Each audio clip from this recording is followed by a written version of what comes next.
నీతి న్యాయములు జరిగించు నా యేసయ్య, నిత్య జీవార్థమైనవి నీ శాసనములు. నీతి న్యాయములు జరిగించు నా యేసయ్య, నిత్య జీవార్థమైనవి నీ శాసనములు. వృద్ధి చేసితివి పరిశుద్ధ జనముగా, నీ ప్రియమైన స్వాస్థ్యమును. రద్దు చేసితివి ప్రతివాది తంత్రములను, నీ రాజదండముతో. నీతి న్యాయములు జరిగించు నా యేసయ్యా. Praise the lord. నా ప్రభువైన యేసుక్రీస్తు నామములో మీ అందరికీ వందనాలు, శుభాలు. Praise the lord. స్తోత్రాలండి. దేవునికి మహిమ కలుగును గాక. మరి ప్రార్థన చేసుకొని దేవుని యొక్క వాక్య భాగంలో మనం వెళ్దాము. అదేవిధంగా మరి పాటలు మీరు వింటున్నారు, దానికి దేవునికి మహిమ కలుగును గాక. ఆరాధించండి. దేవుని యొక్క వాక్యం వింటూ మనం ముందు కార్యక్రమంలో వెళ్దాం. ప్రార్థన చేసుకుందాం. ప్రేమ కనికరముల మా తండ్రి, మహోన్నతుడా, నీకే స్తోత్రము నాయన. ఇదిగో యేసు నామములో నీ పాద సన్నిధిలో వస్తున్నాయన, నీకే స్తుతి స్తోత్రము చెల్లిస్తున్నా. ఇదిగో ప్రభువా, మరి ఈ యొక్క వాక్య భాగాన్ని, ఈ యొక్క ఆరాధనని నాయన నీ రక్త ప్రోక్షల్లో ఉంచి మనం ప్రార్థన చేస్తున్నాము నాయన. నీకే స్తోత్రము స్తోత్రము స్తోత్రము నాయన. ప్రభువా, మరి నీ సన్నిధి అభిషేకించండి, నీ సన్నిధి మాకు తోడుగా దయచేయమని ప్రార్థన చేస్తున్నాము నాయన. ప్రభా, మరి వింటున్న వారికి ఏ వాక్యం అవసరం ఉందో, ఏ స్వరమును మరి వారు ఎదురు చూస్తున్నారో నాయన, నీ స్వరాన్ని వినిపించి నా నోటిని శుద్ధీకరించి పరిశుద్ధపరిచి నాయన అభిషేకించి నాయన నీ ప్రజలకి సంఘానికి కావాల్సిన వాక్యాన్ని నీవే పరలోకం నుండి దయచేసి నడిపించమని మహిమ ఘనత ప్రభావం నీకే చెల్లిస్తున్నాయన. నీకే స్తుతి స్తోత్రం చెల్లిస్తూ యేసు నామములో అడుగుతున్నాము తండ్రి. ఆమేన్. హల్లెలూయా. ప్రైజ్ ది లార్డ్ అండి. మరొకసారి దేవునికి మహిమ కలుగును గాక. హల్లెలూయా. నేరుగా దేవుని యొక్క వాక్య భాగంలో వెళ్దాము. క్లుప్తంగా మరి సంతృప్తిగా దేవుని యొక్క వాక్యాన్ని మరి చూద్దాము. పోయిన వారము మరి అనుకోని విధంగా మరి యూట్యూబ్లో వేయలేదు, మరి పరిస్థితి అనుకూలంగా లేదు. మరి దేవుని కృప చేత మరి పరిస్థితి అనుకూలం లేదంటే కొంచెం ఏమంటారు, ఈ వీడియో రికార్డింగ్ విషయంలో మరి కొన్ని ఇబ్బందులు జరిగింది. మరి దేవునికి కృప కలుగును గాక. మరొకసారి మరి ప్రభు మరి సహాయం చేసి మరి ప్రభు తన కృప మరి జ్ఞానం చేత మరి నడిపించిన గాక. దేవుని ప్రజలు ఎవరు అనే ఆ అంశం మీద, లేదంటే ఒక టైటిల్ మీద మరి దేవుని యొక్క వాక్యాన్ని మీ మధ్యలో పంచుకోవాలని కోరుతున్నాను. ఎందుకంటే చాలా విషయాలు మనం ప్రపంచంలో వింటున్నాము, చూస్తున్నాము, మరి గ్రహిస్తున్నాము. కనుక ఈ పరిస్థితుల్లో కూడా దేవుడు మరి మనకు అనుకూలత ఇచ్చాడు. యూట్యూబ్ ఛానల్ ద్వారా మరి వాక్యాన్ని పరిచయం చేయడానికి.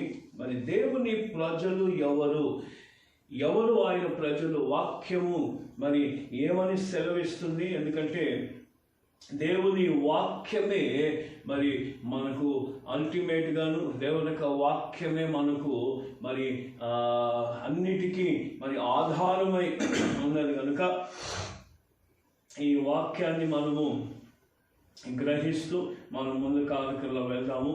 మరి దేవుని ప్రజలు ఎవరు? ఆయన వారు ఎవరు? ఎందుకంటే బైబిల్ కొన్ని ప్రాంతాల్లో స్పష్టంగా చెప్తాను. అందుకే ముందుగా మీకు 3 వాక్యాలు చదివిస్తాను. బైబిల్ గ్రంథంలో నుండి, పరిశుద్ధ గ్రంథంలో నుండి 3 వాక్యాలు మరి మీకు చదివిస్తాను. దాని తర్వాత మరి వివరంగా మరి వాక్యాలు వెళ్తాను. ఒకవేళ మీరు ఈ 3 వాక్యాలు మీరు మరి జ్ఞాపకం పెట్టుకొని చివరి దాకా మరి మీరు వింటే మీకు అర్థమవుతుంది దేవుని ప్రజలు అంటే ఎవరు, ఆయన వారు ఎవరు. దేవుడు తన కొరకు కొందరిని సమకూర్చుకొని, లేదంటే దేవుడు తన కొరకు ఏర్పాటు చేసుకొని ఉన్న ప్రజలు ఉన్నారు. కనుక ఈ 3 వాక్యాలు ముందుగా నేను చదువుతాను, మీరు జాగ్రత్తగా గమనించండి. లేదంటే మీరు మరలా మరి రివైండ్ చేసుకొని కూడా మీరు వినొచ్చు. ఒకవేళ ఈ 3 వాక్యాలు మరి మీరు మిస్ అయితే, మరి అంటే జ్ఞాపకం లేకపోతే మరి సబ్జెక్ట్ అంతా మరి మనకు అర్థం కాకపోవచ్చు. అందుకే సద్వినియోగంగా మరి వివరంగా మరి మీ ప్రభు సన్నిధిలో మరి మీతో కోరుకుంటున్నాను. దేవునికి మహిమ దాని కోసం మరి ఈ యొక్క వాక్యాన్ని మనం విందాము. 4వ కీర్తన 3వ వచనం. యెహోవా తన భక్తులను తనకు ఏర్పరచుకొని ఉన్నాడని నేను యెహోవాకు మొరపెట్టగా ఆయన ఆలకించును. యెహోవా తన భక్తులను తనకు ఏర్పరచుకుంటున్నాడని తెలుసుకోనండి. యెహోవా తన భక్తులను తనకు ఏర్పరచుకుంటున్నాడని తెలుసుకోండి. But know that the Lord hath set apart him that is godly for himself. దేవుడు భక్తులను అని ఇక్కడ సంబోధిస్తున్నారు. ఇంకో మాటలో అంటే దేవుడు తన మరి ప్రజలని తన కొరకు ఏర్పాటు చేసుకొని ఉన్నాడని మీరు తెలుసుకోండి. అంటే తన వారు, ఆయన వారు అని స్పష్టంగా చెప్తున్నాడు. అంటే తన కొరకు కొందరిని పెట్టుకున్నాడు. కొందరిని అంటే ఏదో 5-10 మందిని కాదు, కొన్ని వేల మందిని, కొన్ని కోట్ల మందిని. ఎందుకంటే ఈరోజు ప్రపంచంలో ఉన్న పాపులేషన్తో కంపేర్ చేసుకుంటే కొన్ని కోట్ల మందిని ఆయన ఏర్పాటు చేసుకుని మీరు తెలుసుకోండి. చాలా మందికి తెలవట్లేదు. అందుకే నో అంటున్నా, తెలుసుకోండి. ఆయన కొరకు, ఆయన తన కొరకు ఏర్పరచుకొని ఉన్నాడని తెలుసుకోండి అంటున్నాడు. కనుక ఆయన ఏర్పరచుకున్న వారు ఎవరు? అందుకే ఇంకో వాక్యం కూడా మీకు అక్కడ మనము చూద్దాము. 1 కొరింథీ 15వ అధ్యాయము 23వ వచనం. 1 కొరింథీ 15వ అధ్యాయము 23వ వచనము నేను చదువుతాను, చూడండి. ప్రతివాడు తన తన వరుసలోనే బ్రతికింపబడును. ప్రథమ ఫలము క్రీస్తు. తర్వాత క్రీస్తు వచ్చినప్పుడు ఆయన వారు బ్రతికింపబడుతురు. గమనించండి, ప్రతివాడు తన తన వరుసలోనే బ్రతికింపబడతారు. ఎవరు ముందు ఎవరు వెనకాల నేను ఫస్ట్, నువ్వు లాస్ట్, నేను ముందొచ్చాను ఏమంటే అది చెప్తారు కదా, ముందొచ్చిన కొమ్ముల కన్నా వెనుకొచ్చిన ఏంటో అంటే సామెత. కనుక క్రీస్తు వచ్చినప్పుడు ఆ ప్రథమ ఫలము క్రీస్తు అంటే పునరుద్ధానం గురించి చెప్తున్నాడు. ఆ పై వచనాలు లేదంటే 15 అధ్యాయంలో తర్వాత వచనాల్లో చదివితే పునరుద్ధానం గురించి చెప్పుకుంటా. అంటే ఎవరు లేపబడతారు, క్రీస్తు వచ్చినప్పుడు సమాధులు తెరవబడతాయి, మృతులైన వారు లేపబడతారు అని ఈ వాక్యాలు మనం విని విని విని ఎంతో కాలం నుండి వింటున్న ఒకరు మనం క్రైస్తవులు అయితే, అంటే సంఘానికి రెగ్యులర్గా మనం వెళ్ళేవారు ఉంటే, లేదంటే ఇంకా ఎక్కడైనా మనం మీటింగ్స్కి వెళ్ళేవారు ఉంటే ఈ వాక్యం వినే ఉంటాం. మొట్టమొదటి మృతుల్లో లేస్తారు, తర్వాత ఉన్నవారు బ్రతికింపని వారు వెళ్తారు. కానీ ఇక మృతుల్లో ఉన్నవారు అందరూ లేస్తారని రాయలేదు ఇక్కడ. ఎందుకంటే ఎవరెవరు మరణించారో అంటే ఇప్పుడు మరణించిన వారందరూ ఇప్పుడు భూమి మీద భౌతికంగా లేరు, కానీ అక్కడ బ్రతికి ఉన్నారు.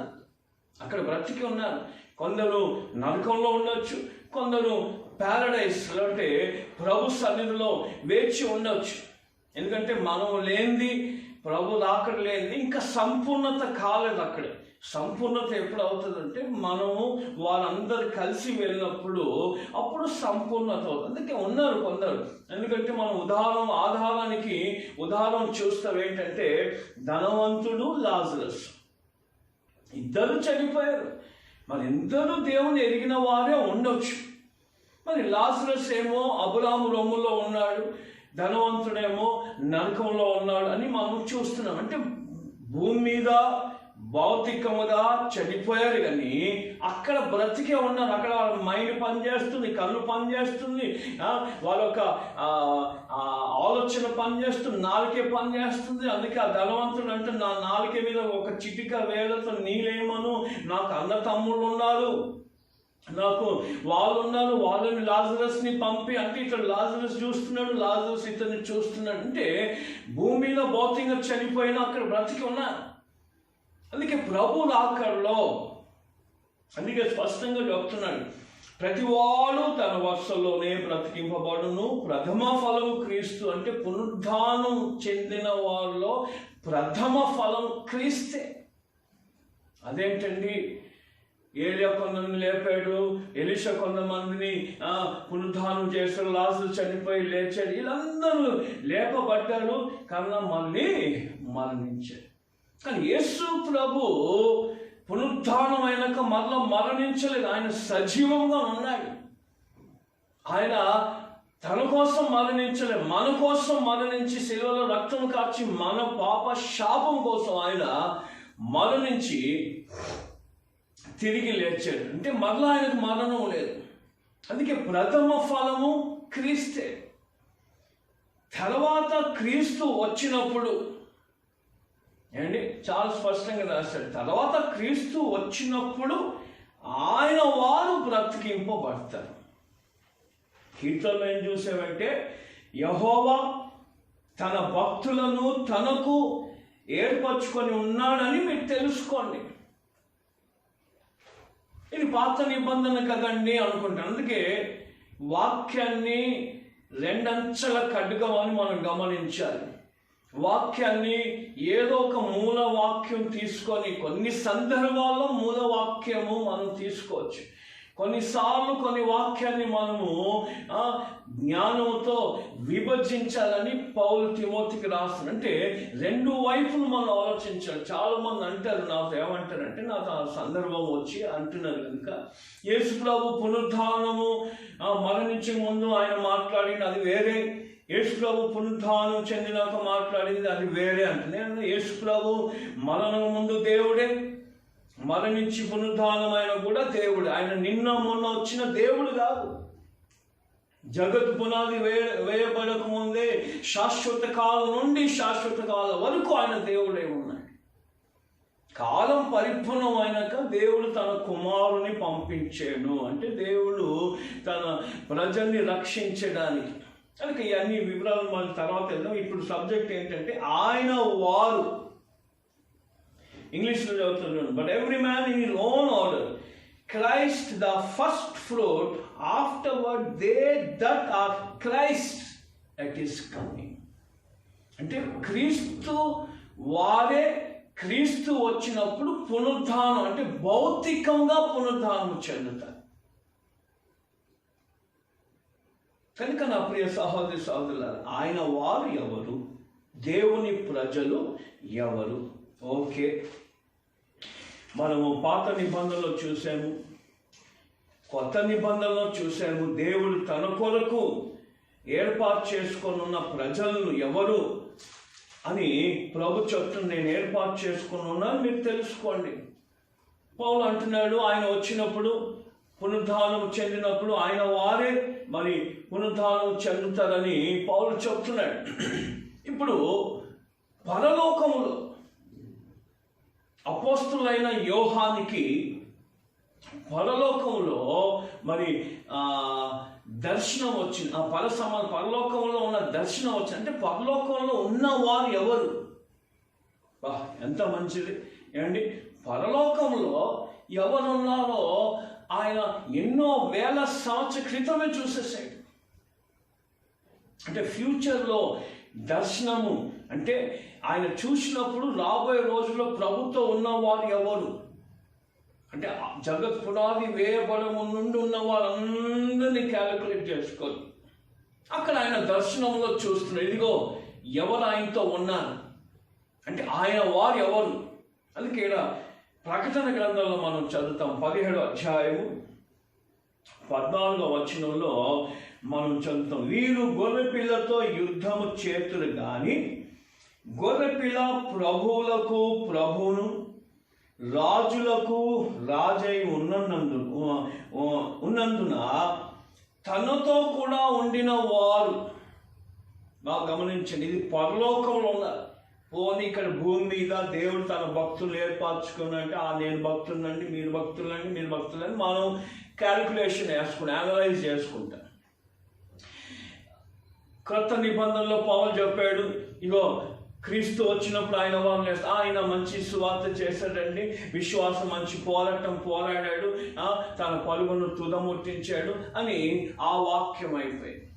ఇప్పుడు పరలోకంలో ఏకంగా పరలోకంలో ఉన్నవారు, అందుకే ఏమంటున్నాడంటే తనతో కూడా ఉండిన వారు ఎవరంటే పిలువబడిన వారు, ఒకటి ఏర్పరచబడిన వారే, మూడోది నమ్మకమైన వారై ఉన్నందున ఆయన ఆ రాజులను జయించును. ఇప్పుడు యేసుతో పాటు ఉన్నవారు ఎవరు? పిలువబడిన వారు, ఏర్పరచబడిన వారు, నమ్మకమైన వారు. కనుక ఇప్పుడు విస్తారంగా వివరంగా దేవుని యొక్క వాక్యాన్ని మనం ముందుకెళ్దాం. ముందుగా దేవుని ప్రజలు ఎవరు అంటే ఆయన వారు ఎవరు? కీర్తన భాగం నుండి మనం ఒక అంశాన్ని మనం తీసుకున్నాం కనుక అక్కడికే మరలా వస్తాం. 4వ కీర్తనలో నాలుగవ కీర్తన 3వ వచనం ఏమంటున్నాడంటే ఆయన తన భక్తులను ఏర్పరచుకున్నాడు. చూడండి, దేవుడు అనాది కాలం నుండే లేకపోతే ఆది కాలం నుండే తన కొరకు ఏర్పరచుకొని ఉన్నాడు. అంటే తన ఇష్టమైన వారు, తనకి ఎవరు ఇష్టం, ఆయనకు అందరు ఇష్టం అండి. ఆయన అందరి కోసం ప్రాణం పెట్టాడు. పక్షపాతి లేడు ఆయన పక్షపాతం లేదు, ఆయన మరి వేషధారం లేదు. అయితే ఆయనకి ఇష్టమైన వారు ఎవరు? ఎందుకు వీళ్ళు ఆయనకి ఇష్టలయ్యారు, ఏంటి కారణము అని మనము ఇవన్నీ ఆలోచించేది కన్నా మరి ఆయనకి ఇష్టమైన అందరు, నువ్వు ఇష్టం, నేను ఇష్టం, అందరు ఇష్టం. కానీ పరలోకంలో ఫైనల్గా ఆయనతో ఉన్నవారు, అందుకే నేను చెప్పాను కదా, ఆయన ప్రజలు, వీళ్ళు నా వారు, నా కోసం బ్రతికిన వారు, నా కోసం హతసాక్షులుగా మారిన వారు, నా కోసం శ్రమ పడిన వారు. పిలువబడిన వారు అనేకులు, ఏర్పరచబడిన వారు కొందరే, అందరు క్రిస్టియన్సే. అందరూ యేసు ప్రభువుని అంగీకరించారు. ఆయన అందరికీ దేవుడు. వారిలో కూడా కొందరిని ఆయన కొరకు పెట్టుకున్నాడు. అందుకే నిర్గమకాండం 11వ అధ్యాయం 7వ వచనంలో ఏమంటాడంటే, యెహోవా ఇలాగు సెలవిస్తున్నాడు,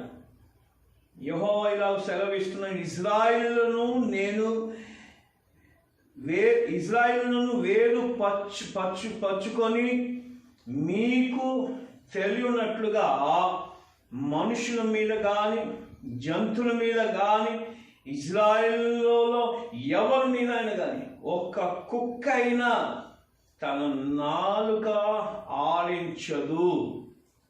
అప్పుడు నీ సేవకుడైన మీరందరూ నా యొద్దకు వచ్చి నాకు నమస్కారం చేసి. అందుకే ఇక్కడ ఏమంటున్నాడంటే వ్యత్యాసం, డిఫరెన్స్. ఐగుప్తులో ఉన్నప్పుడు ఇజ్రాయిల్ ప్రజలు తెగులు వచ్చినాయండి. తెగులు వచ్చినంత ఎన్నో 10 తెగులు దాకా వచ్చినాయి. ఆ 10 తెగులన్నీ ఐగుప్తుకే వచ్చింది. మళ్ళీ ఐగుప్తులోనే ఇజ్రాయెల్ వాళ్ళు ఉన్నారు. గోషెన్ అనే ఒక ఆ పట్టణంలో, గోషెన్ ఒక ఊరిలో ఉన్నారు. అంటే ఐగుప్తులోనే ఉన్నది. కానీ ఆ తెగులు వీళ్ళ మీద రాలేదు. అది జ్ఞాపకం పెట్టుకొని మోషే ఇక్కడ చెప్తున్నాడు, ఇజ్రాయెల్ మీద ఒక కుక్క అయినా నాలుక ఆడించదు. అంటే వారికి మీకు డిఫరెన్స్, వ్యత్యాసం, డిఫరెన్స్. మరి వారు దేవుని ప్రజల, వీరు దేవుని ప్రజల. ఇజ్రాయెల్ వారు దేవుని ప్రజలు. ఈరోజు కూడా మనం లేటెస్ట్గా వార్తలు వింటే 3000 మిజైలు ఇజ్రాయెల్ వారి మీదకి వారు దాడి చేశారంట 4-5 రోజులలో. మరి హఠాత్తున, అంటే ఇలాగ ఎన్నోసార్లు యుద్ధానికి వచ్చారు ఇజ్రాయెల్ వారి మీదకి. అక్కడ ఎప్పుడు యుద్ధాలు జరుగుతాయి, అంటే దాడులు జరుగుతూనే ఉంటాయి ఇజ్రాయెల్ వారి మీద. అందుకే చాలా ఖచ్చితంగా, చాలా స్ట్రిక్ట్గా వారి యొక్క రూల్స్ ఉంటాయి. కనుక దాడి జరిగినప్పుడు ఏ రాత్రి బాంబు మిజైల్ పడుతుందో తెలియదు. కానీ దేవుడు వారికి ఇచ్చిన జ్ఞానం, అంటే ఇప్పుడైతే ఐరన్ డోమ్స్ వలన ఆ మిజైల్స్ని వాళ్ళు చేస్తారు. ఇంతకుముందు ఆ టెక్నాలజీ లేదు. ఇంతకుముందు కూడా ఈ శత్రువులు ఇజ్రాయెల్ మీద దాడికి వస్తే మిడతల దాడి అయ్యాయి. మిడతలు కొన్ని లక్షల కోట్ల మిడతలు వచ్చి ఆ సైన్యంని వెనుకకు చేసింది. కొంతమంది మరి చెప్పిన సాక్ష్యం, మేము ఇజ్రాయెల్ మీద బాంబులు వేస్తున్నాం కదా, అది గాలిలో ఎటో వెళ్ళిపోతుంది, వారి దేవుడు వారి కోసం యుద్ధం చేస్తున్నాడని ఈ రోజులో సాక్ష్యాలు చెప్తున్నారు. ఆ రోజుల్లో కూడా మరి ఎంతోమంది శత్రువులు, ఫరోయే కానీ వేరే దేశస్తులు ఇజ్రాయెల్ మీదకి వచ్చినప్పుడు యెహోవా మీ పక్షాన్ని యుద్ధం చేస్తున్నాడని సాక్ష్యాలు. కనుక దేవుని ప్రజలకి ఆయన డిఫరెన్స్ చూపిస్తున్నాడు. ఐగుప్తులో తెగులు వచ్చినాయి, ఐగుప్తులో చీకటి ఉంది, ఐగుప్తులో రోగాలు వచ్చినాయి. ఐగుప్తులోనే ఉన్న ఇజ్రాయెల్ ప్రజల వారి మీదకి తెగులు రాలేదు, చీకటి రాలేదు. అక్కడ చీకటి ఉన్న, ఇక్కడ వెలుగు ఉంది. ఇక్కడ రోగం ఉన్న, ఇక్కడ స్వస్థత ఉంది. ఐగుప్తు వచ్చిన రోగాలు మీకు రానియకుండా నేను చేస్తాను, స్వస్థపరచు యెహోవాను నేను అన్నారు. ఎందుకంటే ఇజ్రాయెల్ వారు, విమోచించబడిన వారు, వాగ్దాన జనము, అది దేవుని ప్రజలు. అందుకే ఆ డిఫరెన్స్ అనేది దేవుడు అక్కడ చూపిస్తూ ఉన్నాడు. కనుక మనలో కూడా మనం దేవుని ప్రజలుగా ఉన్నామని ఎలా తెలుస్తుంది? దేవుని ప్రజలు కొట్టి మనము క్రిస్టియన్స్ అని పేరు పెట్టుకుంటే సరిపోయిందా, లేకపోతే ఇంకేదైనా పెట్టుకుంటే సరిపోయిందా అనుకుంటే, మరి లోకానికైతే ఓకే మీరు క్రిస్టియన్స్ అనుకుంటే, కానీ చాలామందికి భయం, క్రిస్టియన్స్ అనాలనుకున్నా భయం. పోనీ ఆ విషయం పక్కన పెడతాము. ఇప్పుడు మొట్టమొదటిగా చూస్తాం, దేవుని ప్రజలు మరి ఎలాంటి వారు. ఎందుకంటే ఆయన చూపించాడు కదా, ఇజ్రాయెల్ వారికి ఐగుప్తు అంటే లోకము, ఇజ్రాయెల్ వారు అంటే దేవుని ప్రజలు. లోకంలోనే ఉన్నారు వీళ్ళు. ఎక్కడో అరణ్యంలో వెళ్ళిపోయి ఏదో ప్లానెట్లో పుట్టిన వారు కాదు. వీళ్ళు కూడా అందరిలాగానే పుట్టిన వారు, వీళ్ళు కూడా అందరిలాగా ఉన్న సమస్యలు ఉన్నారు. కానీ వారికి వీరికి దేవుడు చూపిస్తున్న వ్యత్యాసం అంటే ఆయన ప్రజల్లో ఉన్న వ్యత్యాసం. కనుక నీవు దేవుని ప్రజలకు ఉన్నావా, దేవుని కుమారుడిగా ఉన్నావా, దేవుని కుమార్తెగా ఉన్నావా? అఫ్కోర్స్ భూమి మీదే ఉంటున్నాం, లోకంలోనే ఉంటున్నాం, జనాల మధ్యలోనే ఉంటున్నాం. కానీ డిఫరెన్స్ అనేది మనము కలుగ చేసుకోవాలి. మన కోసము ఆయన డిఫరెన్స్ చూపిస్తాడు. ఆయన ఆశీర్వదించి ఆయన ఒక ఆరోగ్యం ఏ విషయంలో అయినా ఆయన మన విషయంలో ఆయన కనపరుస్తాడు. కనుక మొట్టమొదటిగా చూడండి, 50వ కీర్తనలో మనం ఒక మాట చదువుదాం. కొంచెం వివరంగా చెప్తాను, మీరు ఓపికతో మీరు వినండి, రాసుకోండి, లేకపోతే రివైండ్ చేసుకొని వినండి. ఏంటంటే 50వ కీర్తన 5వ వచనం. తెలుగులో కలిసి ఉంటాయేమో. ఆయన తన ప్రజలకు న్యాయము తీర్చుటకై బలి అర్పణ చేత నాతో నిబంధన చేసుకొనిన నా భక్తులు నా యొద్దకు సమకూర్చుడని మీది ఆకాశము భూమిని పిలుచుచున్నాడు. బాగా గమనించండి, 5వ వచనం తెలుగులో కలిసి ఉంటాయేమో, 4-5 కలిసి ఉంటాయేమో. 5వ వచనంలో ఆయన తన ప్రజలను న్యాయము తీర్చుటకై బలి అర్పణ చేత నాతో నిబంధన చేసుకొనిన నా భక్తులు. ఇంగ్లీష్లో చదువుతాం, gather my saints together unto me, those that have made a covenant with me by sacrifice. అంటే ఒక్క మాటలో మీకు ఈ సబ్జెక్ట్ ముగించాలంటే, నిబంధన ప్రజలే దేవుని ప్రజలు.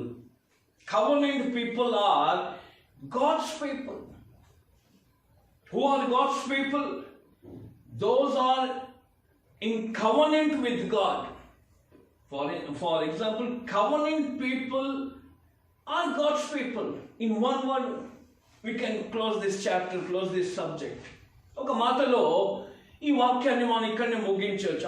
నిబంధన ప్రజలు, నిబంధన, అసలు నిబంధనతో బలి అర్పణ ఉంది అక్కడ. ఏమండి? బలి అర్పణ చేత నాతో నిబంధన చేసుకున్న నా భక్తులు, లేదంటే నా ప్రజలు, నా వారు. నిబంధన. ఇప్పుడు నిబంధన ఏంటి? దేవుడు నిబంధన ఏం చేశాడు? బైబిల్లో ఎన్నో నిబంధనలు ఉన్నాయి, కొన్ని శాశ్వతమైన నిబంధనలు. ఆదాముతో దేవుడు నిబంధన చేశాడు, నోవాతో నిబంధన చేశాడు, మోషతో నిబంధన చేశాడు, దావీదుతో నిబంధన చేశాడు, యేసు ప్రభుతో నిబంధన చేశాడు, సంఘముతో నిబంధన చేశాడు. ఈ నిబంధన అనేది ఒకరితో జరిగేది కాదు. నాకును నీకును, నీకును నాకును, మనకు నాకును దేవునికి, అంటే ఇద్దరు వ్యక్తులు లేని నిబంధన లేదు. నేను నిబంధన చేసుకున్నాను, ఎవరితో చేసుకున్నాను? నన్ను నేనే నిబంధించుకున్నాను. అదేంటి? నిబంధన ఇద్దరితో చేసేది, ఒకరితో చేసేది కాదు. కనుక దేవునితో నిబంధన. అందుకే పాత నిబంధన ఉంది, క్రొత్త నిబంధన ఉంది. ఒకరు అడిగారు, పాత నిబంధన ఆల్రెడీ ఉండగా దేవుడు ఇంకో నిబంధన ఎందుకు తెచ్చాడు? ఆల్రెడీ ఒక నిబంధన ఉంది కదా, మళ్ళీ ఇంకో నిబంధన ఎందుకు అని నన్ను అడిగారు. నాకు అర్థం కాదు, ఏం చెప్పాలి. వాళ్ళు అన్యులు అంటే యేసు ప్రభుకి విరోధంగా ఉన్నవారు, యేసు ప్రభుని అంగీకరించని వారు. వారికి ఎట్లా జవాబు ఇవ్వాలి?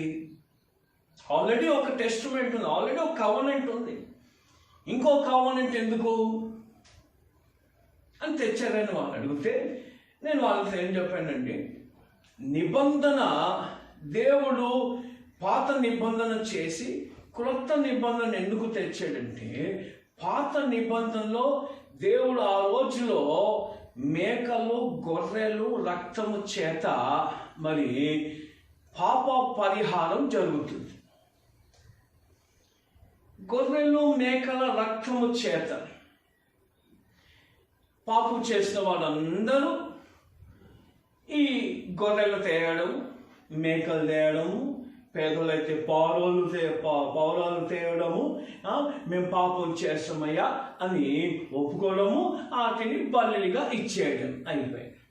ఏమండి, కాళ్ళు చేతులు ఏం చేస్తున్నారు? కడుక్కుంటున్నారు. అంటే దేవుడు వాళ్ళకి ఇచ్చిన అవకాశం. ఎన్ని చేసినా కాలు చేతులు కడుక్కుంటున్నారు కానీ అంతరంగం శుద్ధి కావట్లేదు. మీకు అర్థమైందా? పాపము కప్పబడుతుంది కానీ పాపము కడిగి వేయబడట్లేదు. పాపం చేసినప్పుడల్లా పౌరం తెచ్చేస్తున్నాడు, పాపం చేసినప్పుడల్లా గోరెని తెచ్చేస్తున్నాడు, పాపం చేసిన దూడని తెచ్చేస్తున్నాడు. చాలా అన్నీ బాగుంది అని ఏం చేస్తున్నారంటే ఏదో పాపము అని పాపంని కప్పేస్తున్నారు. అంటే పాపం పరిపూర్ణంగా పోవట్లేదు. అందుకే దేవుడు స్వయముగా ఒక నిబంధన చేస్తున్నాడు. ఆయనే వచ్చాడు. అందుకే లా అనేది మనిషిని పరిపూర్ణంగా మార్చలేదు. ధర్మశాస్త్రం ఇచ్చాడు. ఆజ్ఞ వెంబడి ఆజ్ఞ, కంటికి కన్ను, పన్నుకి పన్ను అని ఆజ్ఞ ఇచ్చాడు. ఈ ఆజ్ఞలు ఎవరూ గైకొనలేకపోతున్నారు. ఆ ఆజ్ఞలు ఎవరు నెరవేర్చలేకపోతున్నారు. పాపంలో పడుతున్నారు, పాపాన్ని కప్పేసుకుంటున్నారు, పాపం పెరిగిపోతూ ఉన్నది, అక్రమం విస్తరిస్తూ ఉన్నది, అనేక వారి ప్రేమ చల్లారిపోతుంది. ఈ ధర్మశాస్త్రం దేవుడు ఒక లా ఇచ్చాడు. చూడండి, లా మేకర్స్ అంటే ఒక నియమం పెట్టాడు. మీకు తెలిసిందే ఉంది. ఈ లా ధర్మశాస్త్రం బట్టి ఎవరు పరిపూర్ణంగా అవ్వట్లేదు. అంటే ఎవరూ దాంట్లో పరిపూర్ణంగా ఉండలేకపోతున్నారు. తాగవద్దు అని లా ఉంది. తాగితే మీకు హాని, సిగరెట్ తాగితే హాని, లాక్డౌన్ బయటికి వెళ్తే మీకు హాని, వేరే దేశం వేరే రాష్ట్రంలో మరి అన్ని షాపులు బంద్ చేస్తే బార్డర్లు దాటి వచ్చేస్తే గల్లీలో తిరిగేసి బార్డర్లు దాటి వచ్చేస్తున్నారు. ఆ మధ్యలో ఆంధ్రప్రదేశ్లో ఈ లా పెట్టారు. అంటే లా మనిషిని పరిపూర్ణంగా చేయట్లేదు. దేవుడు లా ఇచ్చి చూశాడు, ధర్మశాస్త్రం ఇచ్చి చూశాడు. పాపము కప్పబడుతుందే కానీ పాపము పరిపూర్ణంగా నిర్మూలన అవ్వట్లేదు. ఆ పాప బీజం అనేది మళ్ళీ అలాగనే ఎదుగుతూనే ఉన్నది. అందుకే యేసు ప్రభువే దేవుడే స్వయంగా ఆయన ఈ భూమి మీద ఆయన వచ్చి ఆయన ఒక నిబంధన చేశాడు. నా కృప, నా రక్తము, నా ఒక మరి కనికరము, నా ఒక రక్తం వలన మీ పాపాన్ని నిర్మూలన చేస్తానని ఒక నిబంధన తెచ్చాడు. అంటే ధర్మశాస్త్రం వలన మీరు ఇప్పుడు పరిపూర్ణులు కాదు. లేదండి నేను ధర్మశాస్త్రం వల్లనే ఉంటానంటే నీకు తీర్పు కూడా ధర్మశాస్త్రం వల్లనే వస్తుంది. అందుకే ధర్మశాస్త్రాన్ని ఆయన కొట్టివేసి ఆయన ఏం చేశాడంటే ఆయనే పరిపూర్ణంగా ధర్మశాస్త్రం నెరవేర్చాడండి. యేసు ప్రభు ఒక పుల్లైనా ఒక సున్నైనా నేను కొట్టడానికి రాలేదు, దాన్ని నెరవేర్చడానికి వచ్చాడని బైబిల్లో ఉన్న ప్రతి వాక్యాన్ని ఆయన నెరవేర్చాడు. ఆది యందు వాక్యం ఉండెను, వాక్యం దేవునితో ఉండెను, వాక్యమే దేవుడే ఉండేను కనుక ఆయన వచ్చి మన భావోద్రేకాల్ని అనుభవించి మనకున్న ఇమోషన్స్ని మనకున్న వాటిని ఆయన గమనించి దాన్ని భరించి జయించి ధర్మశాస్త్రం నెరవేర్చి ఇప్పుడు కృప ఇచ్చాడు. ఒక ఓల్డ్ టెస్ట్మెంట్ ఒక టెస్ట్మెంట్ లా అయితే ఒక టెస్ట్మెంట్ గ్రేస్. ఒక టెస్ట్మెంట్ మరి ధర్మశాస్త్రం అయితే ఒక టెస్ట్మెంట్ కృప. అంటే కృప ఇస్తున్నాడు, నీకు ఛాన్స్ ఇస్తున్నాడు, కృప ఇస్తున్నాడు. పాపం అనే బీజాన్ని పరిపూర్ణంగా ఆయన నిర్మూలన చేసి నాశనం చేశాడు. ఇప్పుడు మన కృప ఇచ్చి మనకు ఆ స్థితిని కలుగ చేయడానికి ఆయన రెండో నిబంధించాడు. అందుకే మరి నేను రెఫరెన్స్ చెప్పడం మర్చిపోయిన ఆ నిర్గమకాండంలో మనం చూద్దాము 24వ అధ్యాయంలో నిబంధన ఎలా జరిగింది, నిబంధన అనేది ఎలాగా మరి ఆ రోజు మోషే ఎలా వాళ్ళతో చేయించాడు, ఏం నిబంధన చేశాడు, ఏంటి ఎన్నో నిబంధనలు ఉన్నాయని నేను చెప్పాను. అయితే దేవుని ప్రజలతో, దేవుని ప్రజలైన వారు ఉండాల్సిన నిబంధన ఏది? మనకు దేవునికి మనకు, ఆయన ప్రజలకి మనకున్న నిబంధన నిర్గమకాండం 24వ అధ్యాయం 7-8 వచనాలు చూద్దాం. అతడు నిబంధన గ్రంథము తీసుకొని ప్రజలకు వినిపించగా వారు యెహోవా చెప్పిన అన్నీ చేయుచు విధేయులై ఉందురమని అనేది. అప్పుడు మోషే రక్తము తీసుకొని ప్రజల మీద ప్రోక్షించగా, ఇదిగో ఈ సంగతులన్నిటి విషయమైన యెహోవా మీతో చేసిన నిబంధన రక్తము ఇదే. ఆ రోజు ఏం చేశాడంటే ధర్మశాస్త్రాన్ని వారికి వినిపించాడు. ధర్మశాస్త్రం వినిపిస్తే వారు ఏమన్నారు, మేము వీటన్నిటిని విధేయత చూపిస్తాము. And they said, all that the Lord has said we will do and be obedient. ఆ మాటను చెప్పి నిబంధన, ఆ రక్తము ప్రోక్షించాడు. గొర్రెపిల్ల రక్తాన్ని, అంటే ఆ గొర్రెపిల్ల యేసు ప్రభుకే సాదృశ్యం. ఆ రక్తాన్ని తీసి ఆ మాటల్ని, ఆ సాక్ష్యాన్ని ముద్రించాడు. ముద్రించినాక ఏం జరిగింది? అది నిబంధన రక్తమైంది. అవునా? ఏమన్నా అది నిబంధనతో, ఆ నిబంధన రక్తమైంది. Covenant of blood.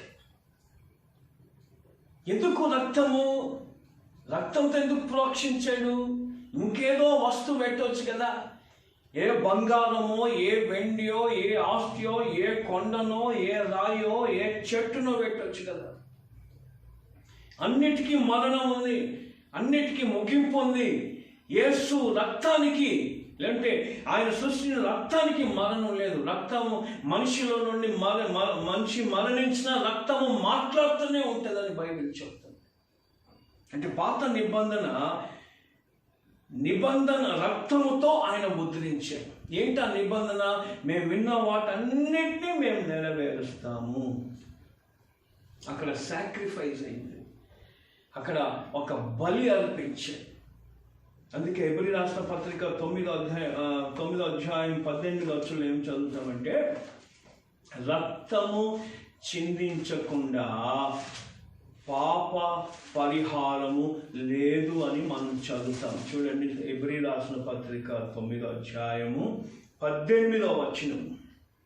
ఇందుచేత మొదటి నిబంధన కూడా రక్తము లేకుండా ప్రతిష్ఠింపబడలేదు.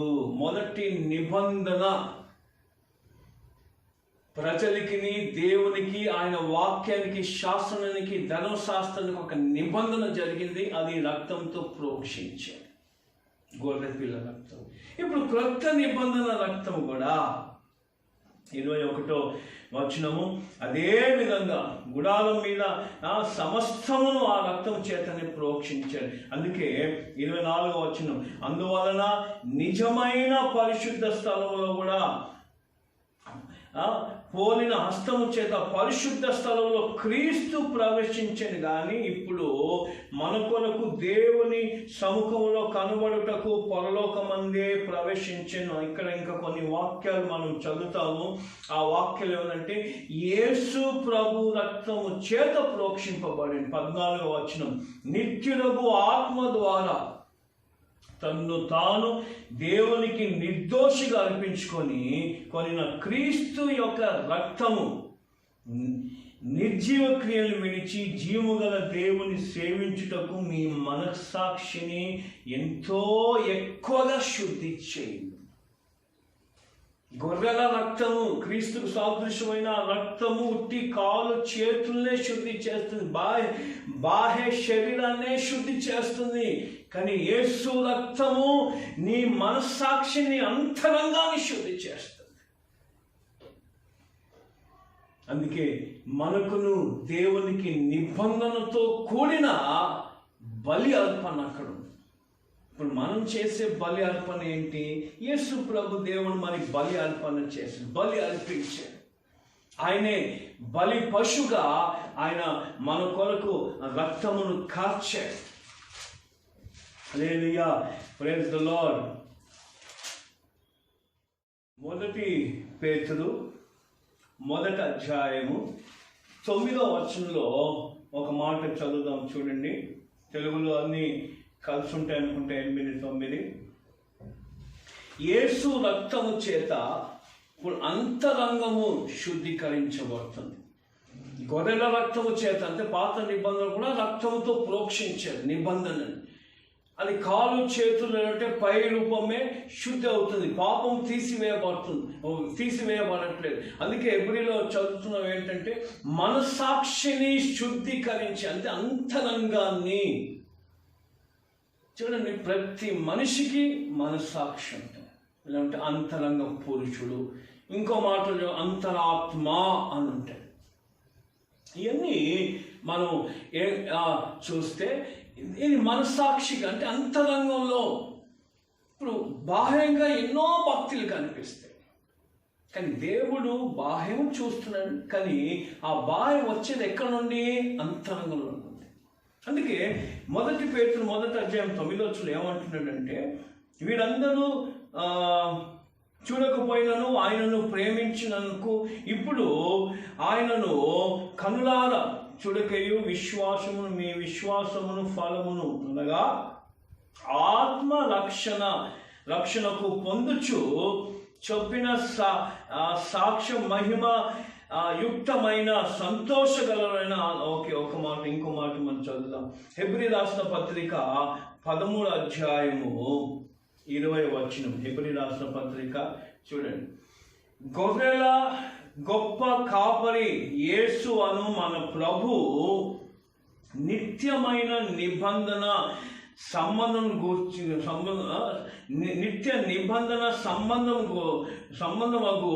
యేసు రక్తం బట్టి మృతుల్లో నుండి లేపిన సమాధానకరమైన దేవుడు యేసుక్రీస్తు ద్వారా తన దృష్టికి అనుకూలమైన దానిని కొరకు యేసుక్రీస్తు రక్తము ద్వారా. ఇవన్నీ తెలుగులో కలిసి ఉంటున్నాయి కనుక మనకు త్వరగా అర్థం కావట్లేదు. లాస్ట్ భాగం చాలు. యేసుక్రీస్తు యుగ యుగములకు మహిమ కలుగును గాక. ప్రతి మనిషి విషయంలో తన చిత్త ప్రకారం చేయుటకు. ఇక్కడ ఒక లైన్ మనం చూద్దాము. నిబంధన సంబంధమైన రక్తమును బట్టి మృతుల్లో నుండి. నిబంధన, everlasting blood of the everlasting covenant. ఇంగ్లీష్లో స్పష్టంగా మరి అక్కడ రాయబడి ఉంది, తెలుగులో కలిసి ఉంటున్నాయి ఆ వాక్యాలు. ఈ యొక్క యేసుక్రీస్తు రక్తము, కొత్త నిబంధన ఏంటంటే యేసుక్రీస్తు రక్తము చేత మన మనస్సాక్షుల్ని ఆయన అంటే మన ఆత్మ ప్రాణ దేహాన్ని శుద్ధీకరించి నిబంధన. ఇప్పుడు ఈ నిబంధన ఏంటి? మేము నీ మాట వింటాము, నీ మాటని నెరవేరుస్తాం. Obedient, we will do. పాత నిబంధనలో ఒబీడియన్స్ ఉంది, మేము చేస్తాము అన్నారు. కొత్త నిబంధనలో మీరు చేయాలి అంటున్నాడు. మీరు విధేయత చూపించడం వేరే, దాన్ని నెరవేర్చడం వేరే. బాబు రేపు చర్చికి రాదైనా మర్చిపోకుండా వచ్చి దేవుని ఆరాధించు, నీకు మేలు జరుగుతుంది, దేవుడు కృప ఇస్తాడు అని మేమేదో కొన్ని ప్రోత్సాహం కలిగిన మాటలు మాట్లాడి వాళ్ళని మందిరానికి నడిపిస్తారు. సకల ఆశీర్వాదాలు మందిరంలోనే ఉన్నాయి కదా, అందుకే మందిరానికి రావాలి అని ప్రోత్సాహం చేస్తాను. మందిరంకి రావద్దని ఎవరు చెప్తారు? మందిరంకి రావాలనే చెప్తారు. అయితే సరే అన్నా అంకుల్ వస్తాము చర్చికి అంటారు. కానీ చర్చికి వచ్చి అంటే విధేయత చూపించాడు, మనకు అనిపించిన అబ్బా మన మాట రెస్పెక్ట్ ఇచ్చాడండి, చర్చికి వచ్చాడు, దేవునికి స్తోత్రము, ప్రభా దీవించు నాయనా, యవనస్తుని దీవించు, బ్రదర్ని దీవించు, చర్చికి రమ్మంటే వచ్చాడు నాయనా అని మేము ఎంతో మనసుతో ప్రార్థన చేస్తాం.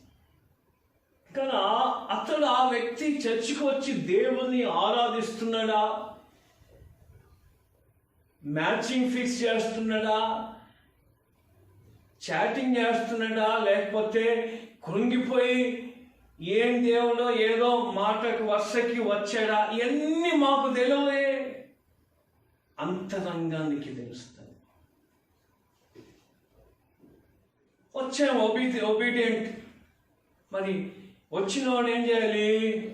ఆత్మతో సత్యంతో ఆరాధించాలి.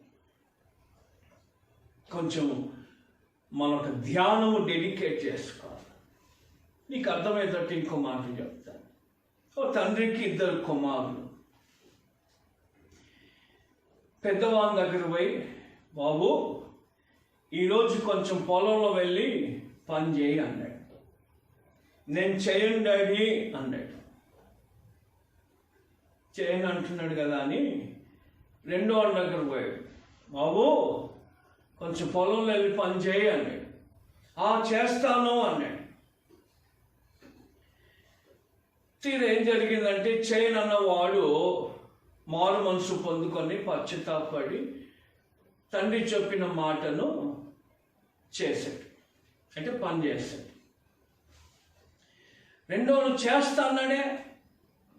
చేస్తాను, నువ్వే బేఫికర్, నేను చేస్తాను అన్నాడే.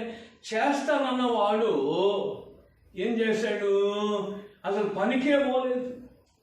ఇప్పుడు యేసుప్రభువు అడుగుతున్నారు, వీరిద్దరిలో తండ్రి చిత్తాన్ని చేసిన వాడు ఎవరు?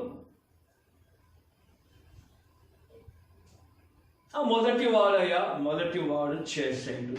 అంటే చేయనని పశ్చాత్తాపడి మాను మనసు పొంది చేశాడే, అతడే దేవుని తండ్రి చిత్తాన్ని నెరవేర్చువాడు. చేస్తానని సాకులు చెప్పుకుంటూ లేకపోతే దేవుని తెలుసు నా బాధ అని జీవితకాలం అంతా ఏం చేస్తారు కొంతమంది? ప్రభువు తెలుసు ఎందుకు రావట్లేదు నేను చర్చికి, ప్రభువు తెలుసు ఎందుకు ఆరాధించట్లేదు, ప్రభువు తెలుసు ఎందుకు ఇలా అయిందో, ప్రభువు తెలుసు అలా ఎందుకైందో, ప్రభువు తెలుసు ఇలా ఎందుకైందో, ప్రభువు తెలుసు అని జీవితకాలం అంతా కుంటి సాకులు చెప్పుకుంటూ కుంటి బ్రతికేస్తుంది. తర్వాత ప్రభువా అని పిలుస్తారంట బైబిల్ చెప్తుంది. అందుకే ఆయన అన్నాడు, ప్రభువా పిలుచు ప్రతి వాడు పరలోకపు రాజ్యంలో రాడంట. అదేంటి? నీ పేరిట మేము ప్రవచించలేదా? నీ పేరిట మేము స్వస్థతలు చేయలేదా? నీ పేరిట మేము అద్భుతాలు చేయలేదా? ప్రభువా అదేంటి? ప్రభు పరిచయం చేశారు, ప్రభు సేవ చేశారు. ఎన్ని చేసినాక ప్రభు వాళ్ళని అంగీకరించట్లేదు ఎందుకు? ఆయన ప్రజలు కాదా? క్రిస్టియన్స్ కాదా? 20 years 40 years 7 generations మేము క్రిస్టియన్స్. ఇదేంటి? లాస్ట్లో ప్రభు వచ్చేసరికి మీరు నా వారు కాదు, నేను ఎరగను అంటున్నాడు. అదేంటి? నా ఫోటో లేదా? సిల్వర్ చూడండి, క్లాత్ చూడండి. ప్రభు ఎరగని అంటున్నాడు. ప్రభు అబద్ధాలు ఎలా చెప్తాడు? కోర్టుకి లాగండి. చూసారా? ఇదేంటి? అప్పుడు ఆయన అంటున్నాడు, తండ్రి చిత్తము చేయువాడే రాజ్యంలో వస్తాడు. మరి తండ్రి చిత్తం సేవ కాదా? తండ్రి చిత్తం పరిచయే కాదా? మరి తండ్రి చిత్తమే ఇవన్నీ.